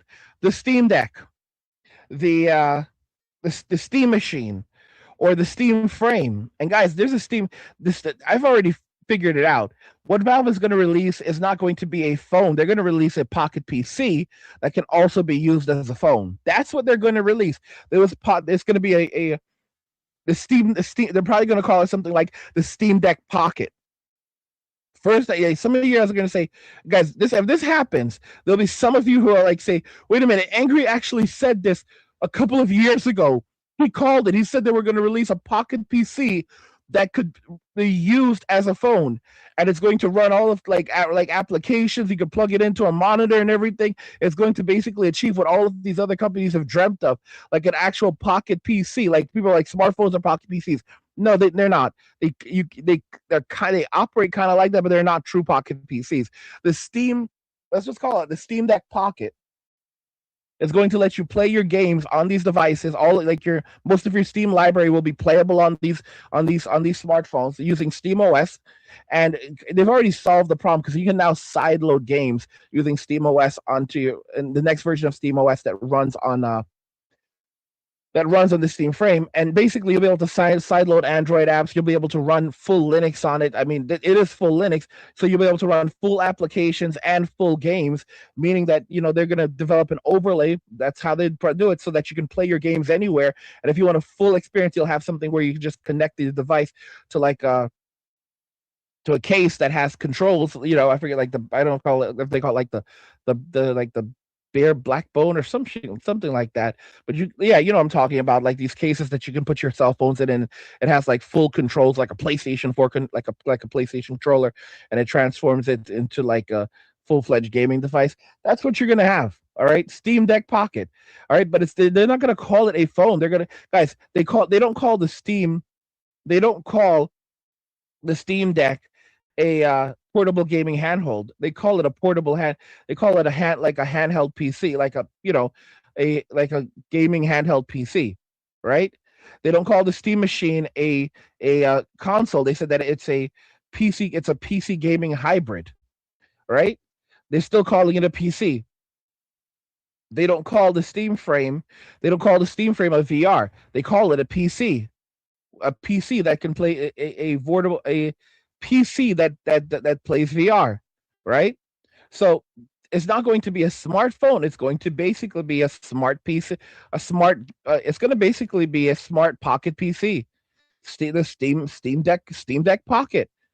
All right, and it's going to, guys, this is where we're headed right now. Don't let society tell you that you will own nothing and be happy. There's a big thing called fuck you and no. No, I'm not going to give up my personal information. No, I'm not going to allow you to trace me and track me. No, I'm not going to surrender everything. No, I'm not going to let you have complete control of my health and my biometrics. There's a term, it's called no. If I know what's happening, I'm going to say no. I'm going to express bodily autonomy. Anyone who wants to basically just surrender and hand over, and there's a lot of people who will be dumb enough to do it, go right ahead. Guys, like I have family members who went and did stupid stuff during the whole 2020 era, and they went and did things that were not right. And basically they were like, oh, if you do this, you're helping your community. Many of you guys know what I'm referring to. I'm not going to say it out loud. And guys, let's just say I'm happy and healthy, right? I'm happy and healthy. Many years later, I did not comply. I didn't do certain things. I did not go along with certain things. You guys know what I'm talking about. And I am happy and healthy. And I have family members who just didn't listen. And you know what? Fuck these people. Fuck these people. The same people that made certain decisions back during 2020 and afterwards, and they were trying to get others to go downhill with them. These are the same people that will go along with things like digital ID and central bank digital currencies and surrender their rights and everything, and then they'll blame everyone else. Fuck these people. I could give less of a rat's ass about them. And they'll start talking about God and forgiveness. Yeah, I'm not forgiving you. Then you're going to hell. Yeah, I'll take my chances. Well, guess what? You're going to suffer here. Hell is going to be here. Guys, they have to come up with something new because this is about control. This is how nasty these people are. They try to control your mind using fear of hell and damnation. Can't you see that we're already going through hell? Guys, fuck these people. You don't have to forgive anyone. You must forgive your parents. You know they keep on saying it because so that the younger generations don't basically come for them for what they've done. All right, you don't have to forgive shit. God hate guys. It is very often impossible to separate evil from the evil person, from the person doing evil. It's one and the same. These evil actions are coming from the evil person. You cannot separate the evil of Jezebel from Jezebel the person. Jezebel was an evil person. She refused to repent. So saying that you must forgive Jezebel is literal nonsense. You must forgive your evil parents because they're your parents. So no matter what they do, the Bible compels you. God hates evil. It says that in the Bible. He hates, to my understanding, he hates evil. Actually hates evil. Oh, but he hates evil, but not the person. No, when they say vengeance is of the Lord, what it really means, to my interpretation, is that God will allow vengeance to find people who do evil upon the world. So he will let those who seek vengeance find these motherfuckers. Okay? So guys, we're going through a massive awakening right now. It's a wonderful and wondrous awakening. People are waking the fuck up. They're seeing the nasty and deceitful world for what it actually is. And they're saying, fuck that shit, I'm out. Fuck that shit, I'm out. I don't really care. I'm just going to get the fuck up out of here. Oh my gosh. Let me tell you something, guys. Do not fear. Do not despair. All right? Do not fear. Do not let fear control you, because that's how they control you. And look at how many lives were destroyed because of fear. Fuck them in their fear. If they want to, if you're going to be punished, come and punish me. Come and punish. Like what? For saying no? Come on. Come on.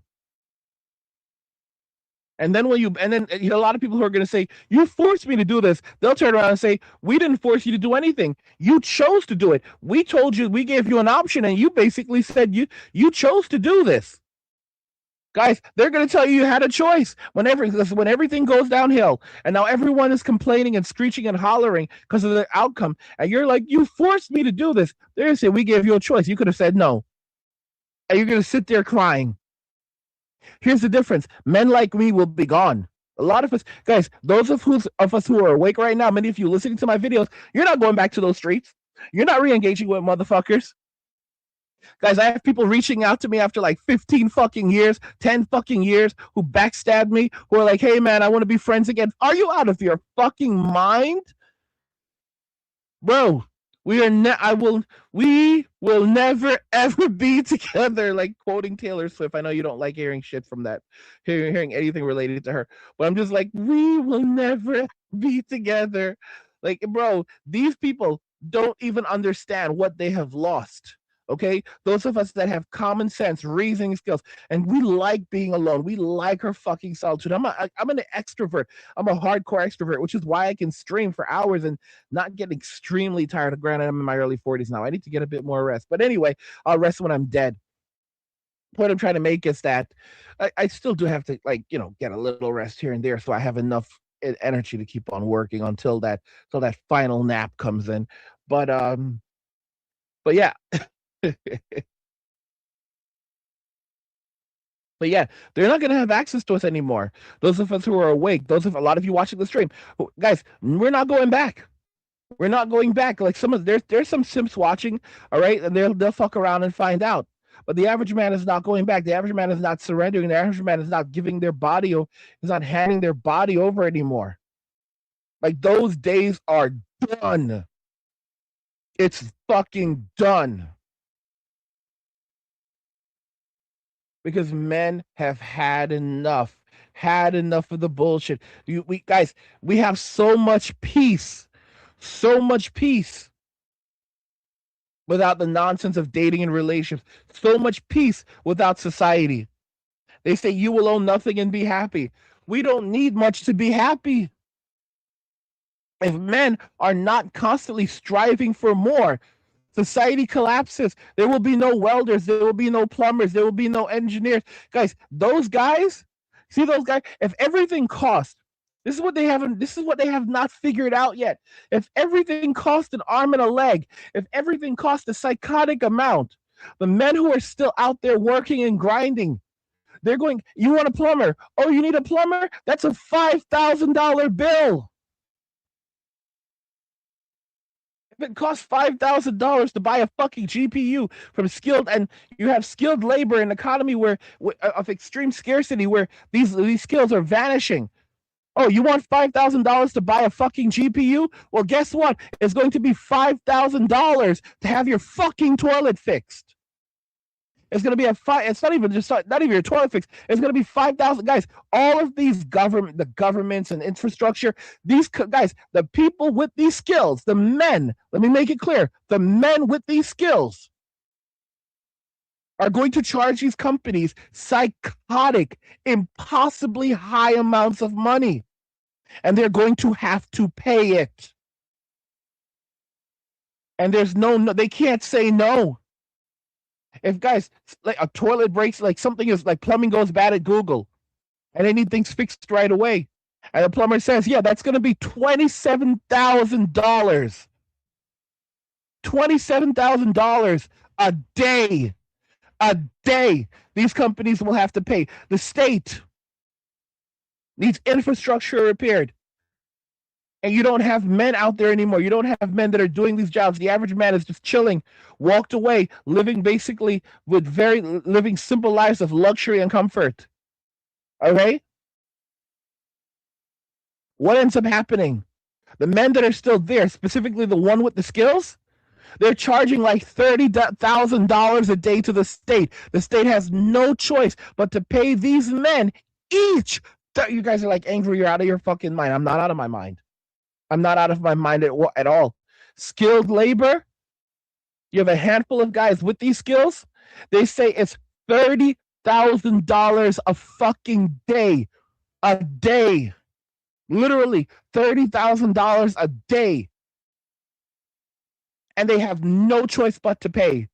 Because all these men have to simply say is, let AI do it. And if you try to punish me and threaten me with jail or something, I'll just walk the fuck away and say, fuck it, and go live a simple life of luxury and comfort.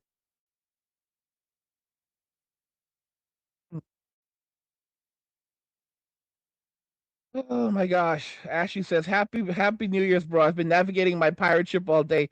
Haven't done shit else. That's insane, bro. That's awesome, bro.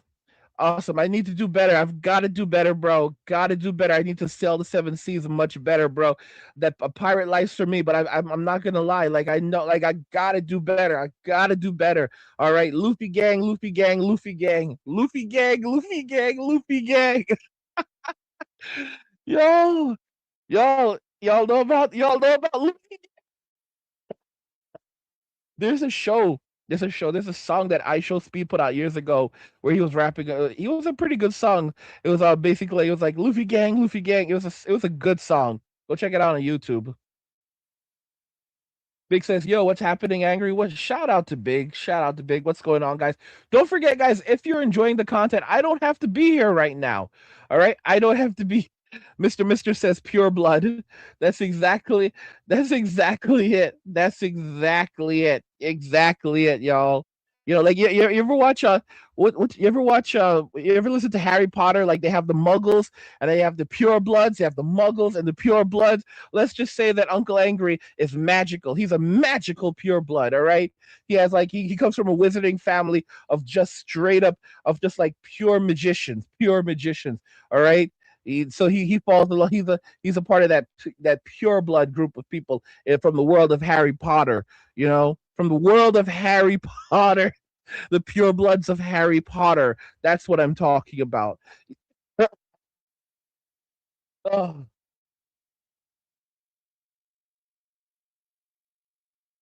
Oh my goodness, guys! Don't forget, guys, you can show some love, show some love.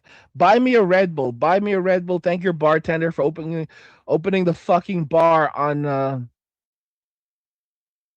Thank your bartender for opening the fucking bar. Opening the fucking bar on New Year's Eve for you guys. All right, by buying me a Red Bull. The link is in the description of the video. It should be at the very top. And you can buy me a Red Bull. Buy me a Red Bull. Keep me give me some energy to keep on. Some encouragement, liquid encouragement to keep on going and talking shit. Talking some more shit for you guys. It's so funny, like no matter what I try to do, these terms always end up taking a while to set up.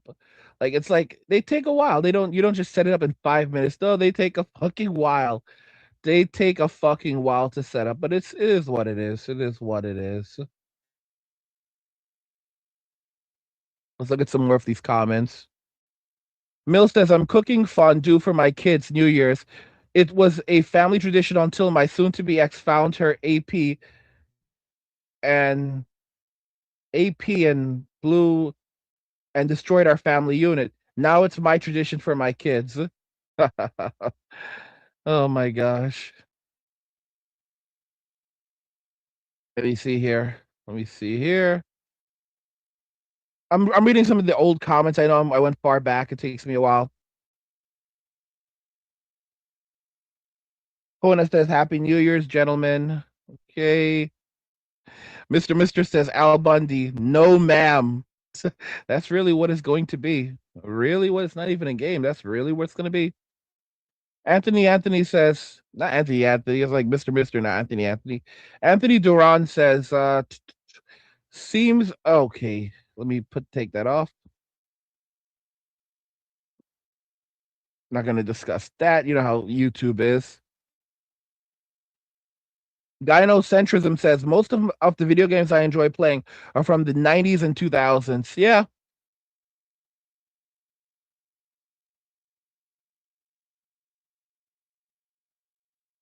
One says, Yo, Angry, I got a digital picture frame for Christmas. It has a subscription service to unlock all its features. Damn, bro. Holy fuck. Holy fuck. Like that's the future. We're basically that's how they're gonna sell, guys. That's how they're gonna sell new laptops. That's how they're gonna sell GPUs. Basically, you don't. If you want to unlock all of the features, because they're basically rentals, then you're gonna have to spend this amount of money. Like this is the world they're gonna put us in. Fuck them. Let's see here.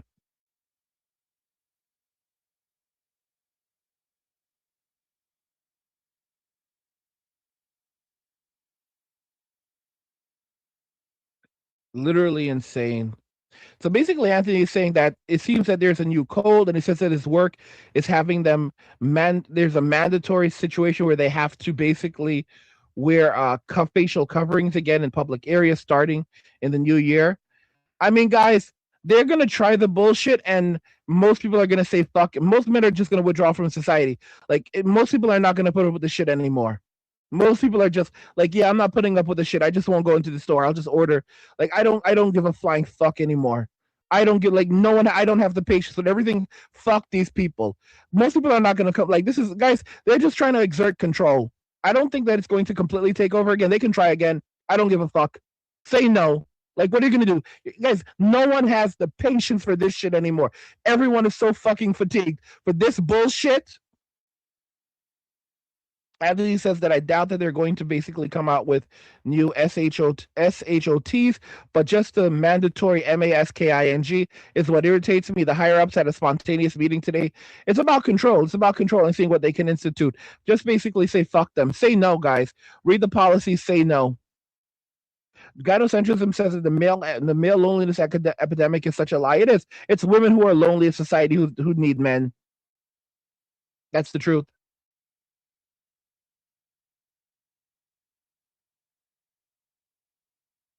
Oh my gosh. Rich says, Happy New Year, Angry and Company. The ring will be heard from miles. It will absolutely will be. Absolutely will be. Ray says, Happy New Year, Angry Sawman chat. Another year closer to 2030. Alon says, "Do you have enough Red Bull? Red Bull. I appreciate. Thanks for giving. Thanks for your donation. Thanks for your gift earlier. Thanks for everything a lot, guys. I do need more Red Bull. I do need more Red Bull, guys. I need Red Bull, guys. I do need more Red Bull. I mean, it is what it is. If you guys want to top me up, top up the bartender. You can use the link in the description to give me a Red Bull. It's very easy to do. You know, give a give a coin to your Witcher. Throw a coin to your Witcher. Throw a coin to your Witcher. Oh my gosh. Mhm.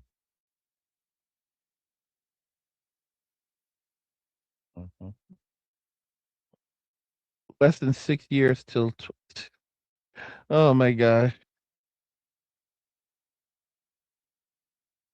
Let's keep going here.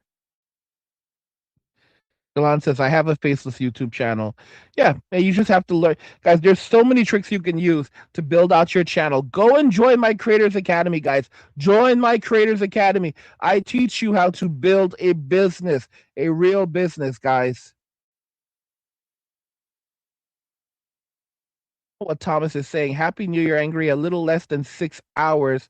Oh, 6 hours till 26. So 26 in my neck of the woods. I know. I was like 6. I don't know why I read that as 6 years. Okay, so yeah, I got you. 2026 is coming very soon for you.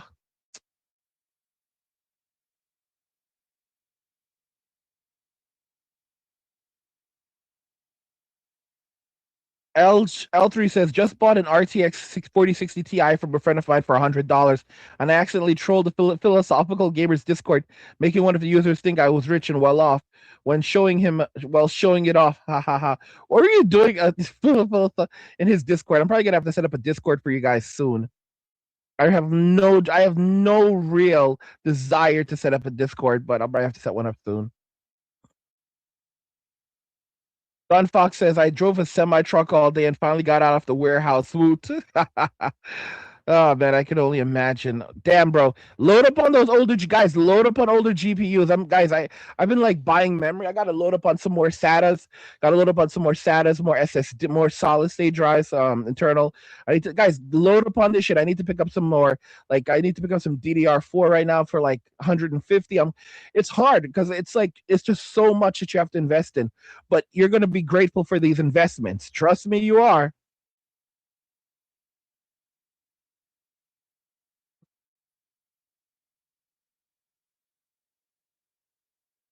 L3 says, also, with all the money I have saved after my 7,000 Roth IRA investment, my allocation helped me hit my milestone savings of up to 5,000 needed to start up one of my business ideas in the future. That's good, bro. Gunfox says, I got a 1080 Ti. A lot of guys, poor 1080 Ti wants to rest, and you won't let him rest, guys. You won't let him rest. Poor 1080 Ti. The poor 1080 Ti. Jesus. Let me see here. Let's keep going. Let's keep going. I know I'm like reading old comments. This is a good comment from L3. He says, while the USA may be on the decline, being a bachelor living in it with financial discipline is what makes it great. And it's the truth, because we don't need much to survive.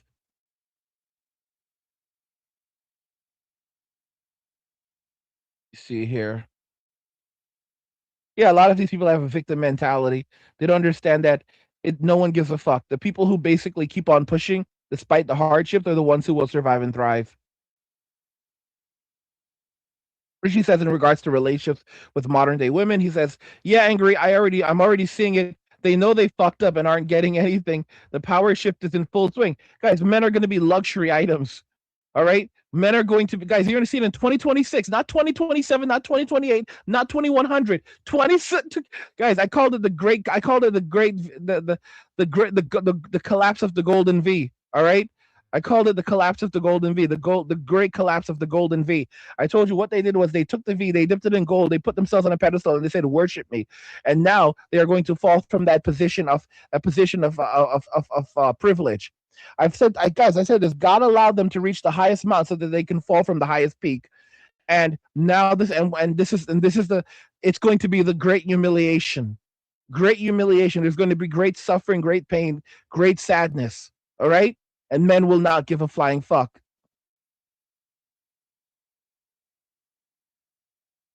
Let's see here. Let's keep going. Oh man.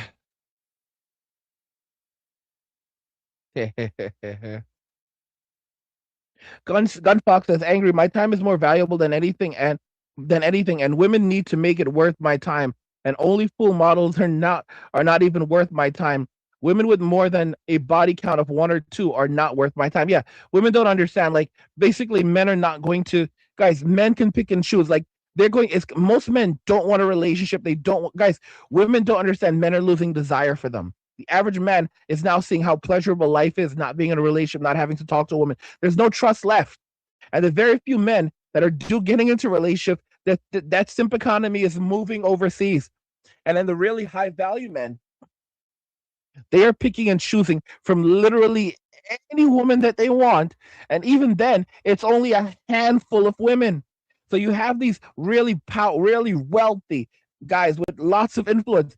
They're only picking those of them that are going to have more than one woman are only picking from a very small number of women. Like you're gonna have you have guys that realistically can support 100 different women. They could support 100.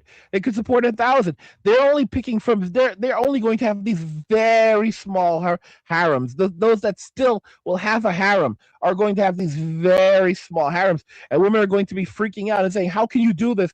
All right, you're supposed to be able to support at least 100 wives. 100 wives. The wife? No. There's no wife anymore. Okay." There's no wife. Guys, this is the end of the wife. This is the end of the partner. They will no longer be wives or partners. Okay, it will resemble something more like concubine, and it will be increasingly rare. Basically, they traded men for the state, and now they're going to have to deal with the consequences of that.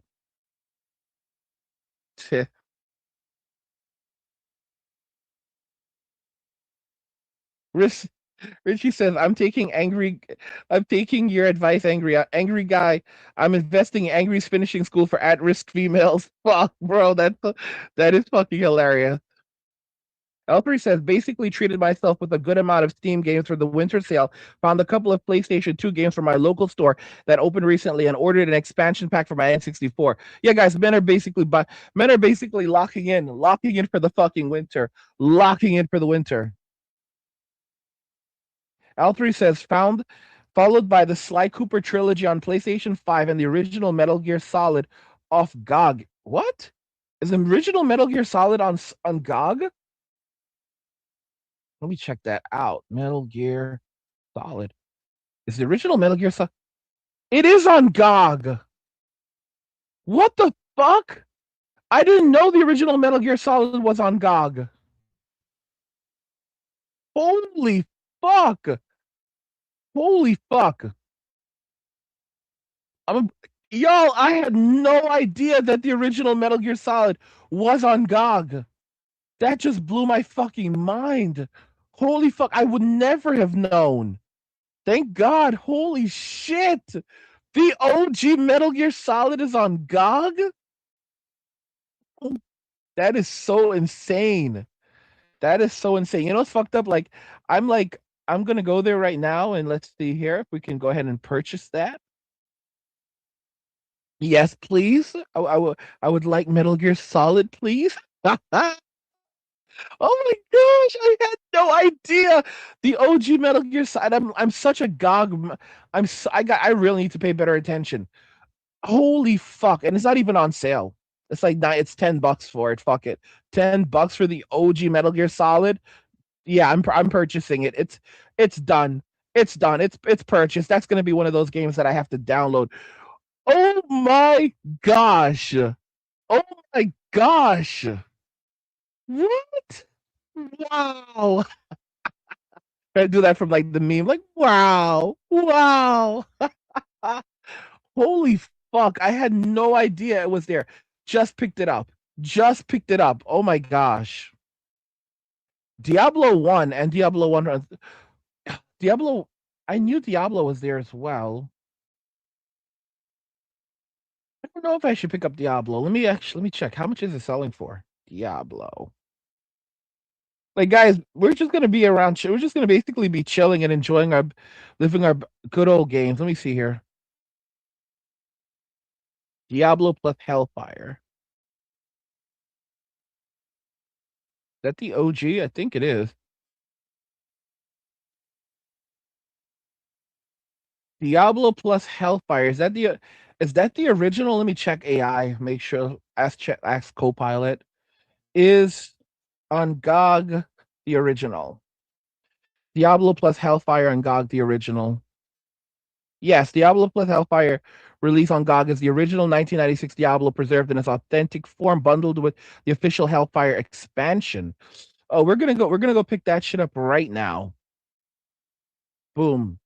Boom. Not even playing games. Not even playing games, bro. Let me see here. Come on. Guys, come on. You guys need to like seriously, there were some Christmas gifts. I'm not gonna lie. Like there was definitely some Christmas gifts. Guys, if come on, support your witch. Support like throw a coin to your witcher. I'm here like doing all of this shit and streaming for you guys, and you guys have a lot of collective wealth amongst you. All right. You could buy some gifts for your bartender. All right. Like you spent years giving gifts to the 304s, and you could throw a coin to your fucking witcher. Could throw a coin to your fucking bartender. I'm just saying. All right, let me pick this shit up. Oh my gosh. I just got Diablo plus Hellfire. I got the OG Diablo. I'm so happy. I'm so happy. When everything crashes and burns, I'll just be chilling at home playing video games. Oh my gosh, thank you for the suggestion. Geez, I got to do a better job during the sale. I got to do a much better job during the sale picking up all this old shit. Picking up all of these games. I need more storage. I need more fucking storage. Got it. I need more storage. Let me see here. Let me keep going.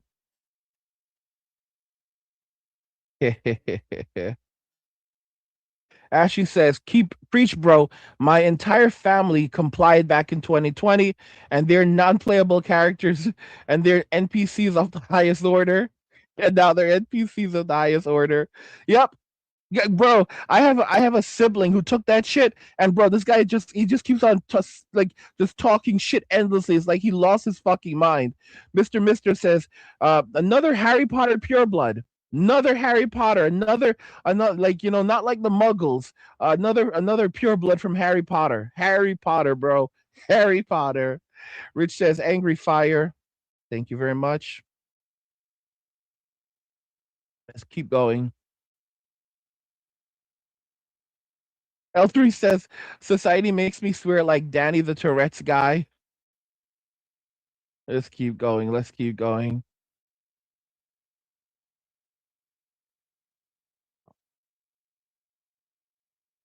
Fox says angry prices are rising in cities because truckers are not going there. Yeah, guys, this whole notion that AI is going to completely take over the roads.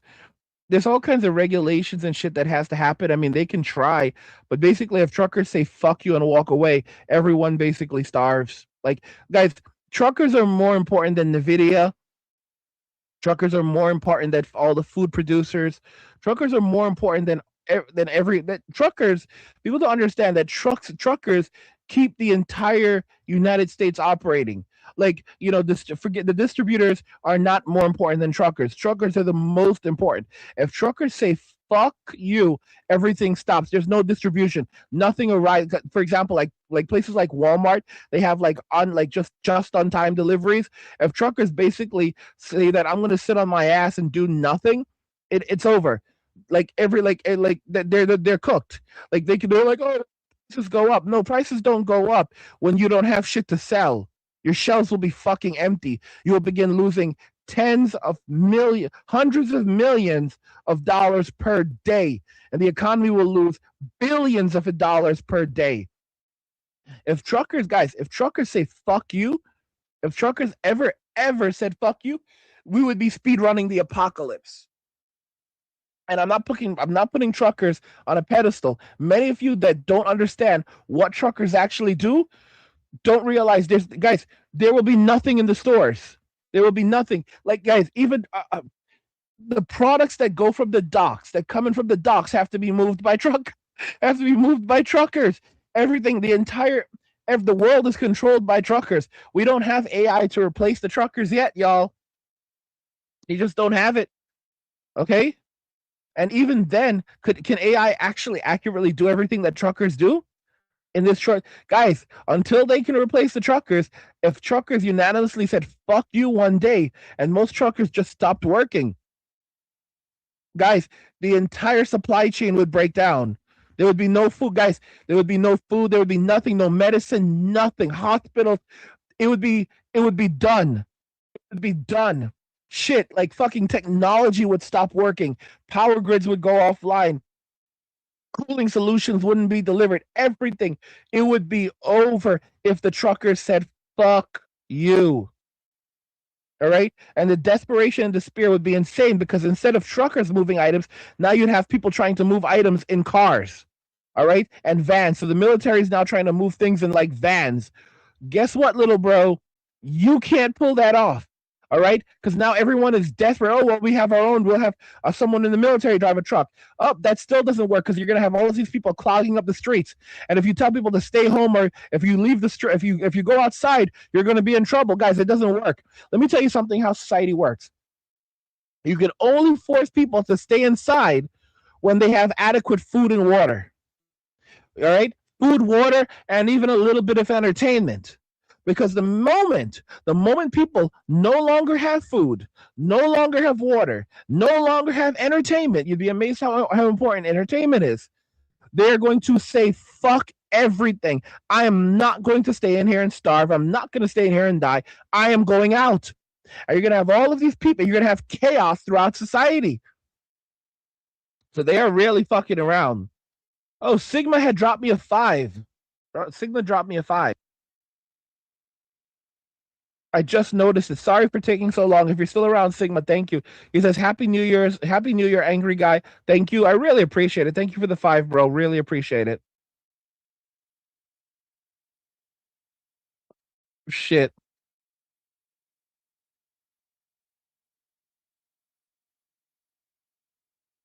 L3 says that the Great Humiliation was predicted by a YouTuber named Texting Prince back in 2019 when he did a 10-year prediction of the 2020s. I know there was someone who did this crazy prediction way earlier than that. But I mean, guys, I predicted the Great Humiliation back in like 2019 as well, or 2018. I predicted the Great Humiliation many years ago. So I don't know about that. Maybe great minds think alike, but he was not the first one to predict it. Okay. I've been talking about all of this shit for like a decade now. So I'm not gonna let someone just take my credit from me.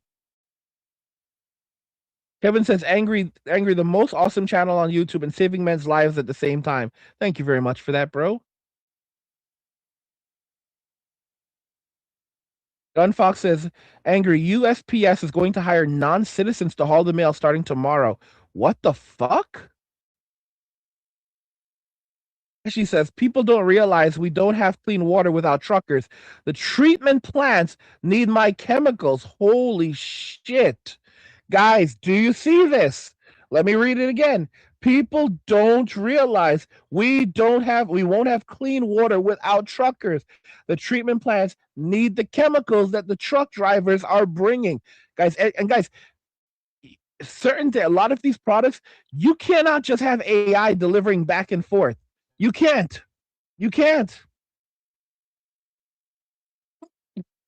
Unk says, angry Sama, Stranger Things is dead now because of the woke bullshit. I'm done with Netflix for good and all streaming as well. Yeah, guys, it's going to be the age of the new pirate era. I called it. I said the new pirate era.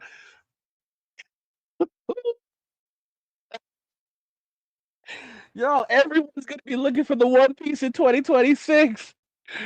Okay. I can hear you motherfuckers screaming, the One Piece is real. Oh my gosh, guys. I can't wait to cancel Netflix. Like everyone else, I cannot wait to cancel fucking Netflix after watching Stranger Things. Like, I'm gonna watch it after this. I'm gonna go watch Stranger Things after I get off the fucking stream with you guys at whatever time, hopefully. And I'm gonna go watch it, and then I'm gonna cancel Netflix. I'm gonna because I had canceled it already after some of their bullshit. I'm gonna go cancel it again. I usually can. It's gonna, guys. The wave of cancellations, because no one is gonna, guys. A lot of people came back to Netflix in this latest quarter just to watch Stranger Things. So Netflix is gonna play it off like, oh, we saw such major growth, bro. They were just there for Stranger Things. People wanted to see how it ended. People wanted to see how it ended, but that's pretty much it. All right. They every like guys, we're all gonna cancel. We're all gonna cancel Netflix after Stranger Things. Like they're so fucking cooked. They're so fucking cooked, and they know it. They're cooked, and they know it, but they don't want to admit to it. All right, they're cooked, and they know it, but they don't want to own up to it. Let me see here.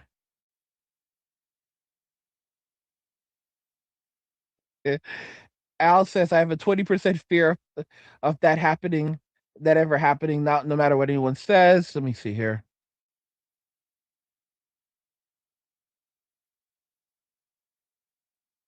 Let me see here. Wow, it looks like I actually caught up on all of the comments.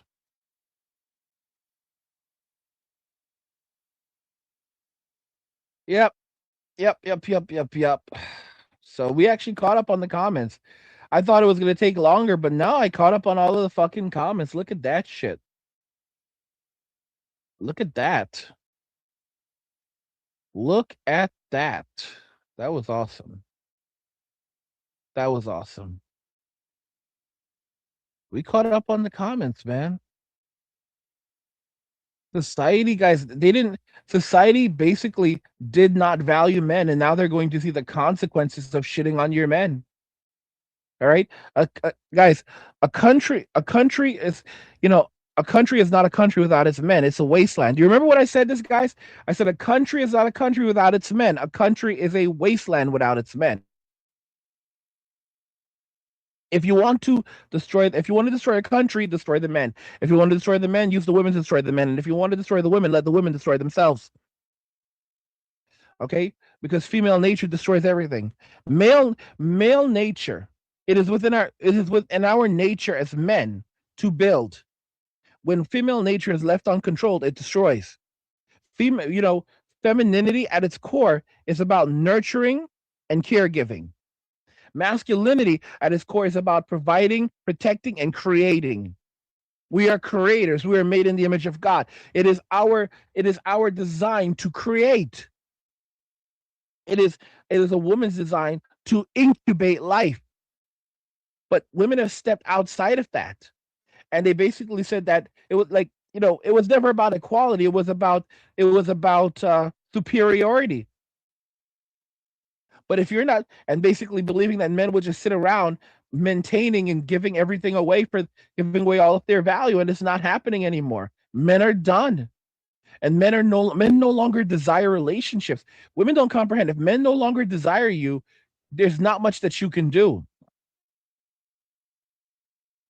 Running out of options. You're running out of options. Been looking at picking up the 16 terabyte what do you call it? 16 terabyte hard drive. I need to pick that shit up. It's just the expenses are so high. But yeah, I want to pick up the 16 terabyte hard drive and also build out a NAS. Oh my gosh, I tell you guys, life is so funny. The world is so funny, but men are done with the bullshit. Men are completely done with this shit. You know? Because when you shit on your men, when you destroy your men, you're basically speed running the end of your society. 100%.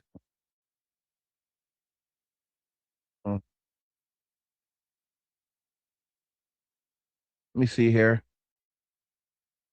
Let's keep going. Kevin says the next year will be something. I have my popcorn. Yeah, sit back, boys, and enjoy the show. Enjoy the show. All the screaming and crying and everything. And men, where are you, men? Are you really not going to do anything, men? Why are you being lazy? What, you don't like us? You don't like girls anymore? What is it, men? Guys, the gaslighting is going to be real. And you're gonna have all of you're already seeing with like Oprah and Scott Galloway. We need to get men to be. We need to promote toxic, not toxic. We need to promote healthy masculinity. Like now, guys like Scott Galloway are like, there's no such thing as toxic masculinity. Wait a minute, there's no such thing as toxic masculinity. Guys, they're so fucking desperate. They've created a worm and they don't know what to do, and they're moving forward with their plans while hoping that they'll be able to get men to fall in line because their greed, their desperation, and their greed is basically blinding them. So they're going to continue pushing ahead, even if it means that everything is completely destroyed, everything falls apart. Eh. I don't give a fuck about Nvidia anymore. I really don't give a fuck about Nvidia. I mean, if I had money just laying around, maybe I would pick up a 5060 or a 5070 Ti. I'd probably pick up a 5070 Ti just to have it if I needed it. Just, but honestly, I'm moving to focus entirely on AMD. But I would pick up a 57. I would pick up a 57 Ti. I would. I'd pick up a 5070 Ti just to have it on hand if I need it for the cuticores or whatever. But yeah, I just I'm more focused on picking up an extra what do you call that shit? Another AMD CPU and GPU. It's actually a deal right now. So $800. There's a deal right now for 800. I don't know if you call that real deal. 800 for a 5070 Ti for the and Asus. They do these anchor pricing like, oh, it's usually 939. That's usually the price of like a 5080, bro. So if it's gonna if a 5070 is going to guys, if a 5090 is gonna cost 5,000 now, what does that I guess that means a 5080 is gonna cost like 2 grand, and gamers are still gonna pay for it. 2 grand, 2,500. Let me see here. Kevin says just beat Days Gone. I need to play that game. I've wanted to play it so bad. I do have it.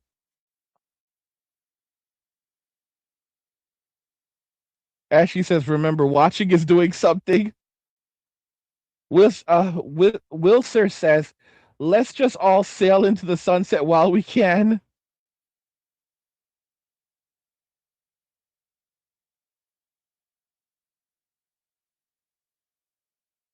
Let me see here.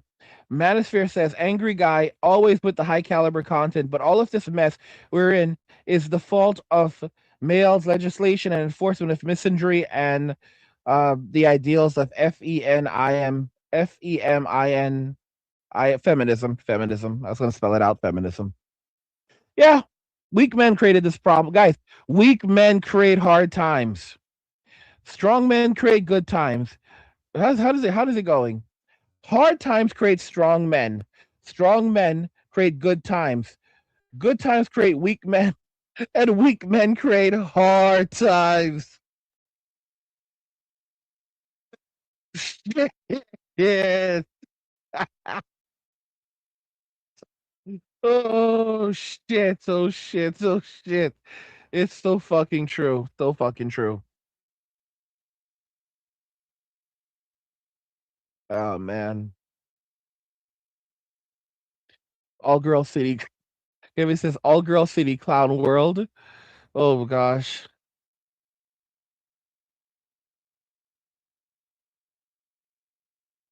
This is some crazy shit, guys. This is crazy shit. Crazy shit. America is it's insane. It's insane what we are fucking witnessing. It's insane. Let me see here. Gunfox says, I blame that bastard Woodrow Wilson and FDR. Oh, shit. L3 says, boomers are the weak men. Yep, exactly. Exactly, it's them. Exactly, it's them. Manosphere says that feminism is deleted into oblivion the moment males stop enforcing it. Yep.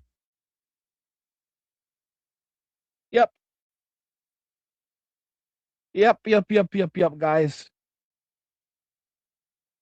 Fuck this, guys. Just remember, you have the ability to say no. You don't have to comply with bullshit. Don't have to comply with any. Oh, I just got some more cash. Let me see here. Got some more cash. Hmm. All right. Ball Peen just dropped a 10. He said over on Rumble. Thank you very much for that, bro. He says, I plan to make my soon to be 14-year-old son listen to your videos. My mission for the rest of my life is to get him ready for adulthood. He needs to understand women will use him. It's so amazing, guys. Do you know how many men had to pass away? You know how many guys? That's awesome, bro. Do you know how many men had to give up their lives to get this knowledge, to get this information out there? Guys, I'm just one of the ones who survived, and I won't be here forever. I'll be gone eventually. But my lifetime body of knowledge will be on the internet. Like a substantial number of my videos are over on internet, are on Internet Archive or archive.org. Archive.org. Let me check it out. Yeah, like my videos from like not the most recent videos, although I probably should have them brought over there. I'll probably have it done soon. That I just thought about it. Yeah. I should have that done soon. A lot of my older videos, not the original videos that I released, but a lot of my older videos right now are over on archive.org. Actually, and then like the most recent videos, like over 2,000 videos. 2,000, like the most guys. I put out a lot of like the most videos I ever put out has been in the last couple of years. Like I can't, like I had to. Holy shit, guys! Like I really fucking threw down. I really fucking threw down. I fucking threw down hard. I threw down hard the last couple of years. It's amazing. Like a period of my life where I've been like the sickest. Like I've gone through so much. I fucking threw down. Like, I mean, how many videos do I actually have? Like, how many videos have I actually released? Because there's a bunch of them that are like now privated or whatever. Let me see here. YouTube says it's 2,700, 2,776. Let me see how many. Let me see what Rumble says, because they're not all there. Let me see here. Why not get there? We're here. Yeah. How many do I have on Rumble? Let me see. Rumble, yeah. So I mean, YouTube says I have over 2,700 videos, and then Rumble says Rumble says I have around 25, like 2,600 on there. So I thought I had all of the videos on Rumble, but I mean, oh, I don't know. Anyway, guys, I've dropped like close to 3,000 videos just like on this YouTube channel alone. 3,000 fucking videos, and I have like my backward, and then there's the other collection of videos, which is like 1,000 videos or more, I think, something like that. But yeah, there's a shitload of my videos over on archive.org. If you guys want to know from like my backlog from years ago, those videos are over there. And yeah, most of my videos are on Rumble. Like the most recent videos, like pretty much almost virtually all of them are on Rumble. And then there's videos in other places like minds.com. There's some videos over there. So yeah, like, even if I pass, my content is still there, for you guys to go search for it and find it and learn. Like I'm gonna have to have the most recent videos moved over to archive.org. I was like, I was kind of like dragging my foot. I was like, I already did Rumble, so why should I even be bothered? But Rumble is not forever. Archive.org is a much more likely thing, and it's crazy to think that, like, if they don't take everything away, they fail, like something like archive.org will live on. And even if I'm not around anymore, because this is what's happened with a lot of people, with a lot of men who've passed away, and their content was somehow put onto archive.org, you can now go back and you can watch their content, you can watch their videos, and you can take from it what you will. And to think that even if I'm not here, I'm not allowed, I'm not able to speak anymore, you guys will be able to go back and find my shit. Men like 10, 20, 30, 40 years from now, 100 years from now, will be able to listen to these videos and learn something from it. I mean, it's amazing to think that. It's really amazing to think that. Maybe even still within my lifetime.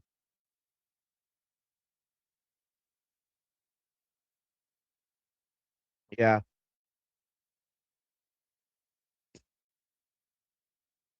Let me see here. Let's keep going. Oh man.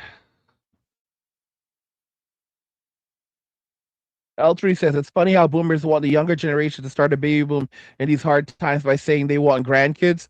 These people have never cared. I haven't heard any of them say that recently, but these people never cared about anyone but themselves. And their view is like, well, it's not our problem. We'll be dead. Kevin says the last month, I can't believe how many videos you have put out, dude. Yeah, I know, man. I know it's been crazy. I put out a lot of videos. Put out a lot of videos over the last month. Although that's kind of what I was doing earlier in the year. Like I used to put out like 5 videos a day, 10 videos a day.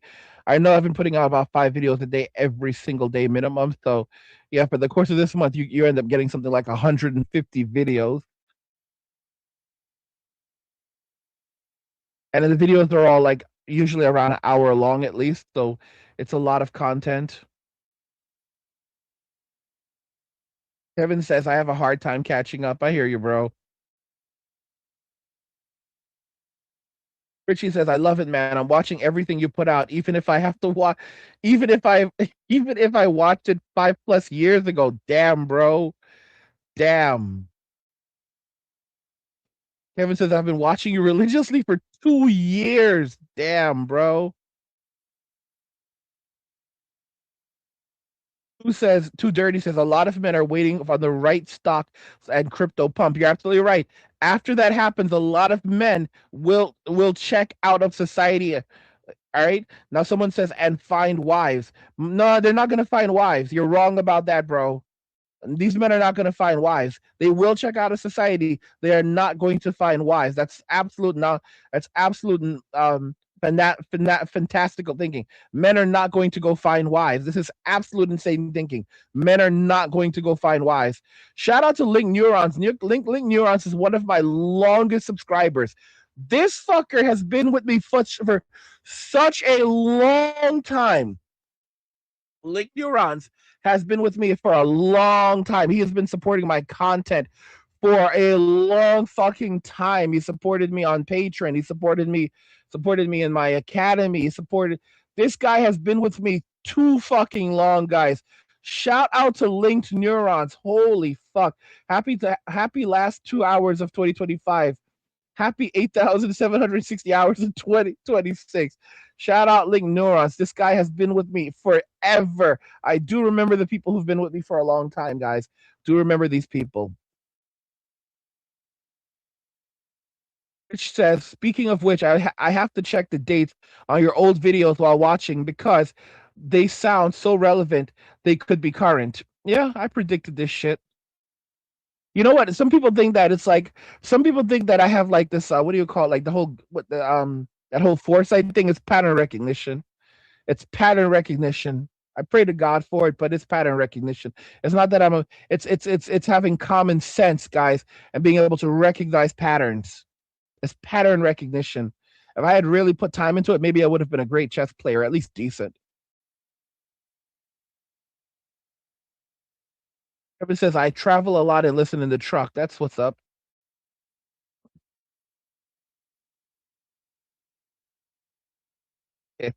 Rich says the shit talking is refreshing. Yeah, because everything is so sanitized these days.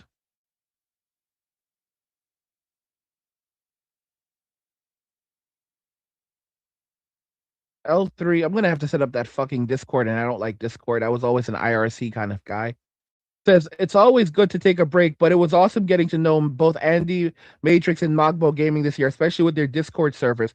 That's great. Like I'm glad that you guys were able to at least connect with them, and they thanks Mogbo and thanks Andy for helping to hold shit down. Andy just sent me another video to get up to load up because they help with the content, guys. It's hard sometimes. It gets so exhausting, like having to grind out all of this shit for you. After I get off the stream with you guys, I have to literally go work on the thumbnails for tomorrow's video.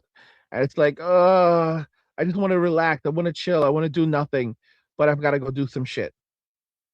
You know, I've got to go do some shit. But I feel so happy. Like I picked up the original Metal Gear Solid. I did not know it was on there, and I was able to also able to pick up the OG Diablo off GOG. I just didn't know they were on there.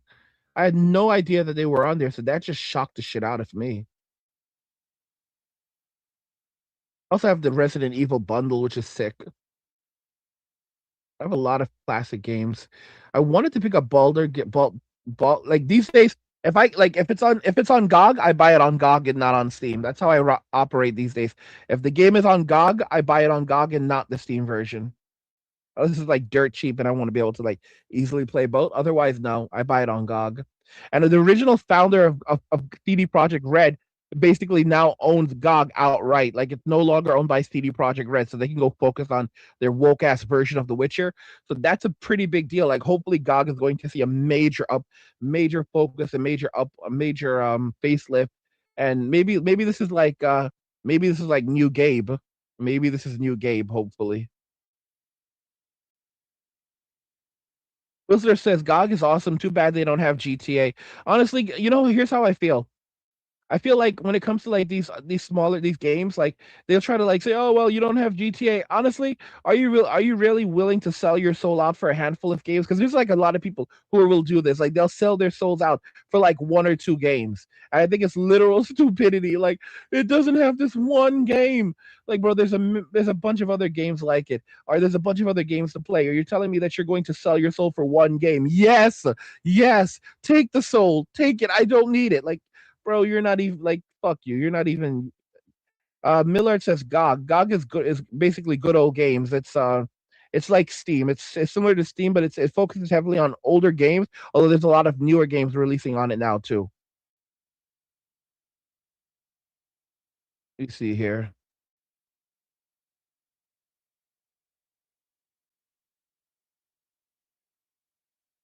Kevin says I'm starting Red Dead Redemption now. That's what's up. I don't think Red Dead Redemption is on. I don't think it's on GOG, is it? No, it's not on GOG. I wish it was. Wish everything was on GOG, but it's not. So you just take what you can get. Honestly, like old is gold. Like those old ass games, they are fucking gold. They are fucking gold. Yeah. But guys, I gave you the 2 hour stream, didn't I? I came through for you. I was like, I really only wanted to do like an hour, but I gave you over 2 hours. I give you over a sweet 2 hours, and you guys are like, yeah, Stranger Things. Don't expect much from that, bro. Don't expect much from it. There's nothing special there for you, man. There's nothing wondrous there for you, bro. We'll throw it back. We'll throw it back on Mike.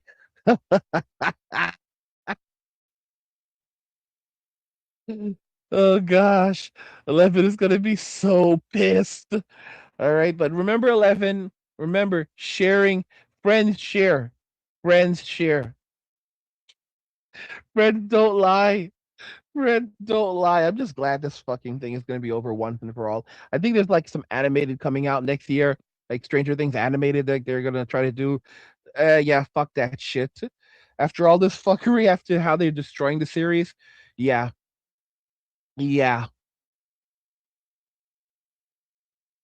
You know what happened, Ashy? I fucked up and actually got the wrong side. I told you I got the WD hard drive that I got for the internal drive. I got the wrong size. All right, I got the wrong size, so it won't fit into my PlayStation. I'm gonna just use it for storage. What I ended up doing was I just picked up a said fuck it and picked up an SSD for it. I picked up another SSD, another SATA SSD that's like a 1 terabyte. Or was it 1 or 2? I already have a 1 terabyte, so I'm good. I'm good. I don't give a flying fuck about anything anymore. Yeah, I have a 2 ter I picked up a 2 terabyte, so that's on the way. So I just completely bypassed the whole SATA thing. So like the whole hard drive thing. So I'm just gonna put a 2 terabyte SATA into it and say fuck that shit. That's supposed to come like in a few days or something, like a week or so. I already have a 1 terabyte that I had picked up originally for it, and then I was like, I don't give a fuck. I have plenty of hard drives or like SATAs and all kinds of shit like laying around now. Yeah, I know. And she's like, bro, yeah, I know I fucked up. I know I fucked up. I know I fucked up on the size. It doesn't matter, dude. I'm gonna use I'm just gonna use I'm gonna use the wrong I picked up the wrong size because I thought they were the same. There's like 3.5, like 2.53. I picked up the wrong size. I didn't realize it. I thought I did my research and I fucked up. It's all good. I'm just gonna use this extra hard drive as like an external, like turn it into it's an internal, but I'll turn it into an external, get like a bay for it, and then just use it for storage and store some games on it or something. Says just get a 1.5 terabyte SGI for $50 off eBay. I already picked up. I already ordered a new. I already ordered a new. I already ordered a new SATA for for $100.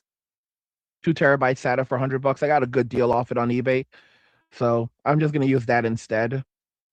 I don't need to fuck around with these hard drives anymore.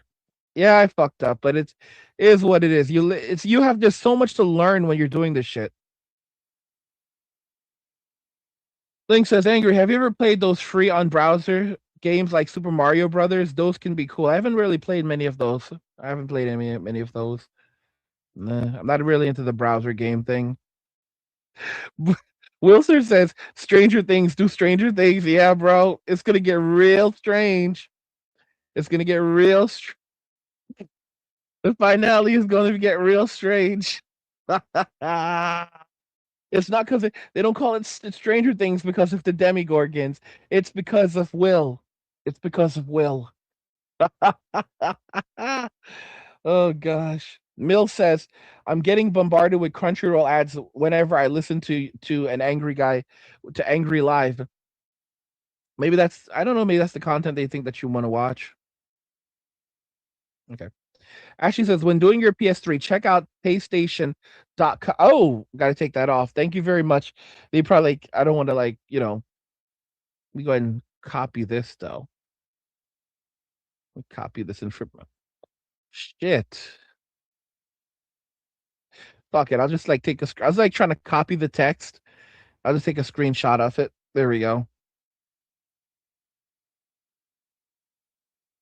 Wilter says GOG has the Hitman games also, at least the old ones. I think I have most of those. Thanks for pointing out, but I think I have most of those. See here.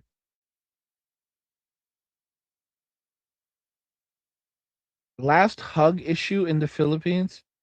Hey, Angry, what do you think of the last hug issue in the Philippines? Last hug issue? What is the last hug issue? What is the I've never heard I don't know about that last hug issue. I haven't heard about that.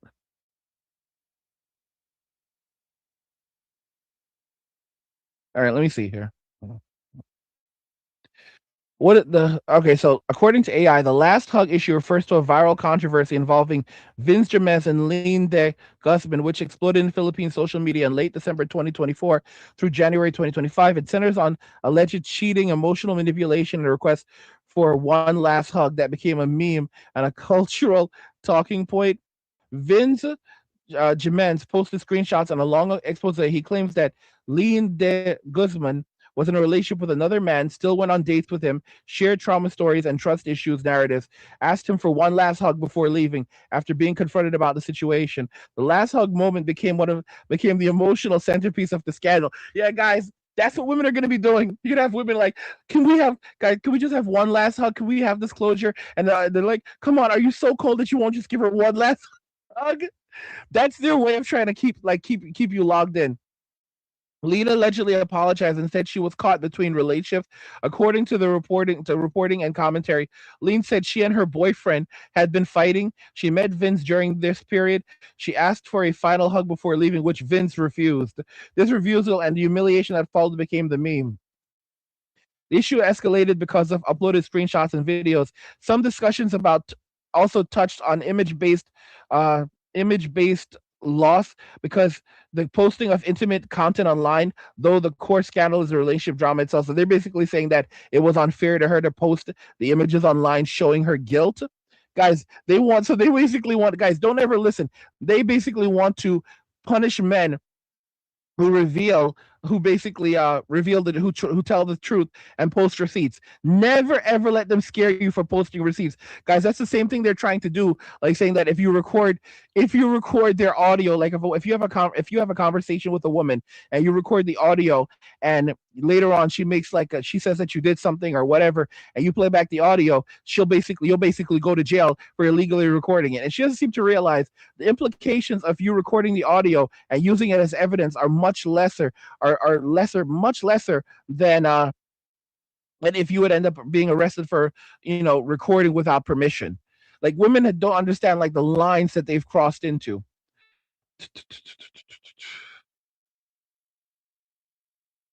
Right, so people debated who was at fault, who was lying, and whether Lean was love bombing or Vince was oversharing.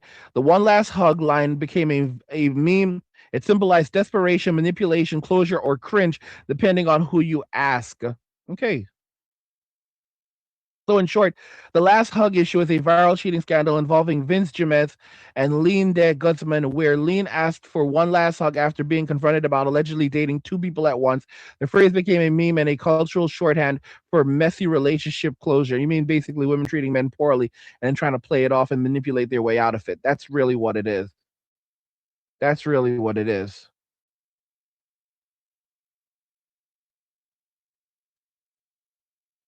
Hey, Rich says, appreciate it, Angry. Happy New Year. Thank you very much, bro.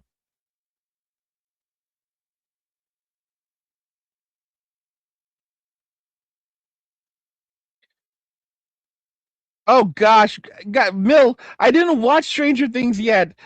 Why would you give away the ending? Damn it. Kyo says, Angry, what do you think? What do you think? I mean, would you even have had enough time? It just came out, so I don't know if you're telling the truth, because I'm assuming that it's at least 2 hours, and I don't see how you'd be able to have watched all of it already.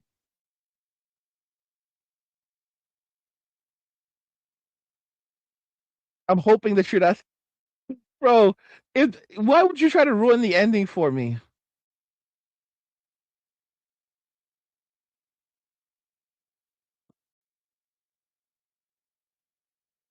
She says soon people are gonna need that cheese sandwich just to get the top. Let me get that off the screen. Oh my gosh.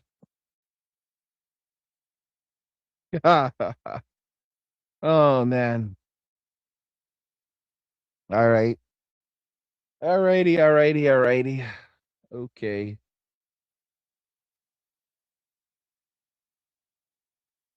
Yep. You guys have not even eaten yet. I literally have not had anything to eat. No meals, nothing. Vara is still streaming. Vara Dark is actually playing Doom right now. I wonder if is Doom. Do I have like the original Doom? I probably on God. Is it on God? Yeah, I have it. I have like almost all of Doom. I have the original Doom, Doom 1, Doom 2, Doom 64. How is that what came out of N64? I have Doom 64. I have Doom. I have Doom 3. I have Doom 2016. I wish they would release the other two Dooms on there, but they haven't. But yeah, got that shit. Got that. You see here. I like literally just had like I literally have just had like I usually play gameplay footage. I literally just had what's his name, like the Alexander Grace thing there for a minute.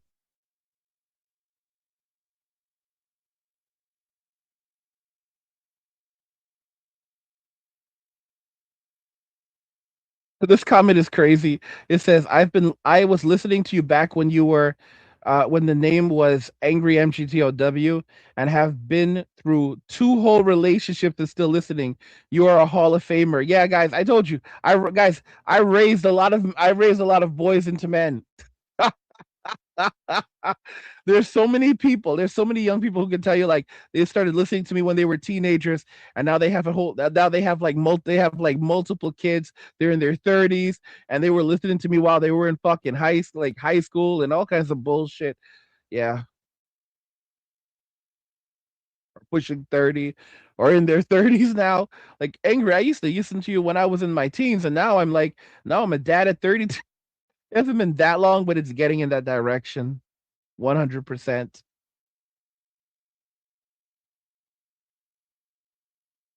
Ashley says, I have all the Doom games except for the new one.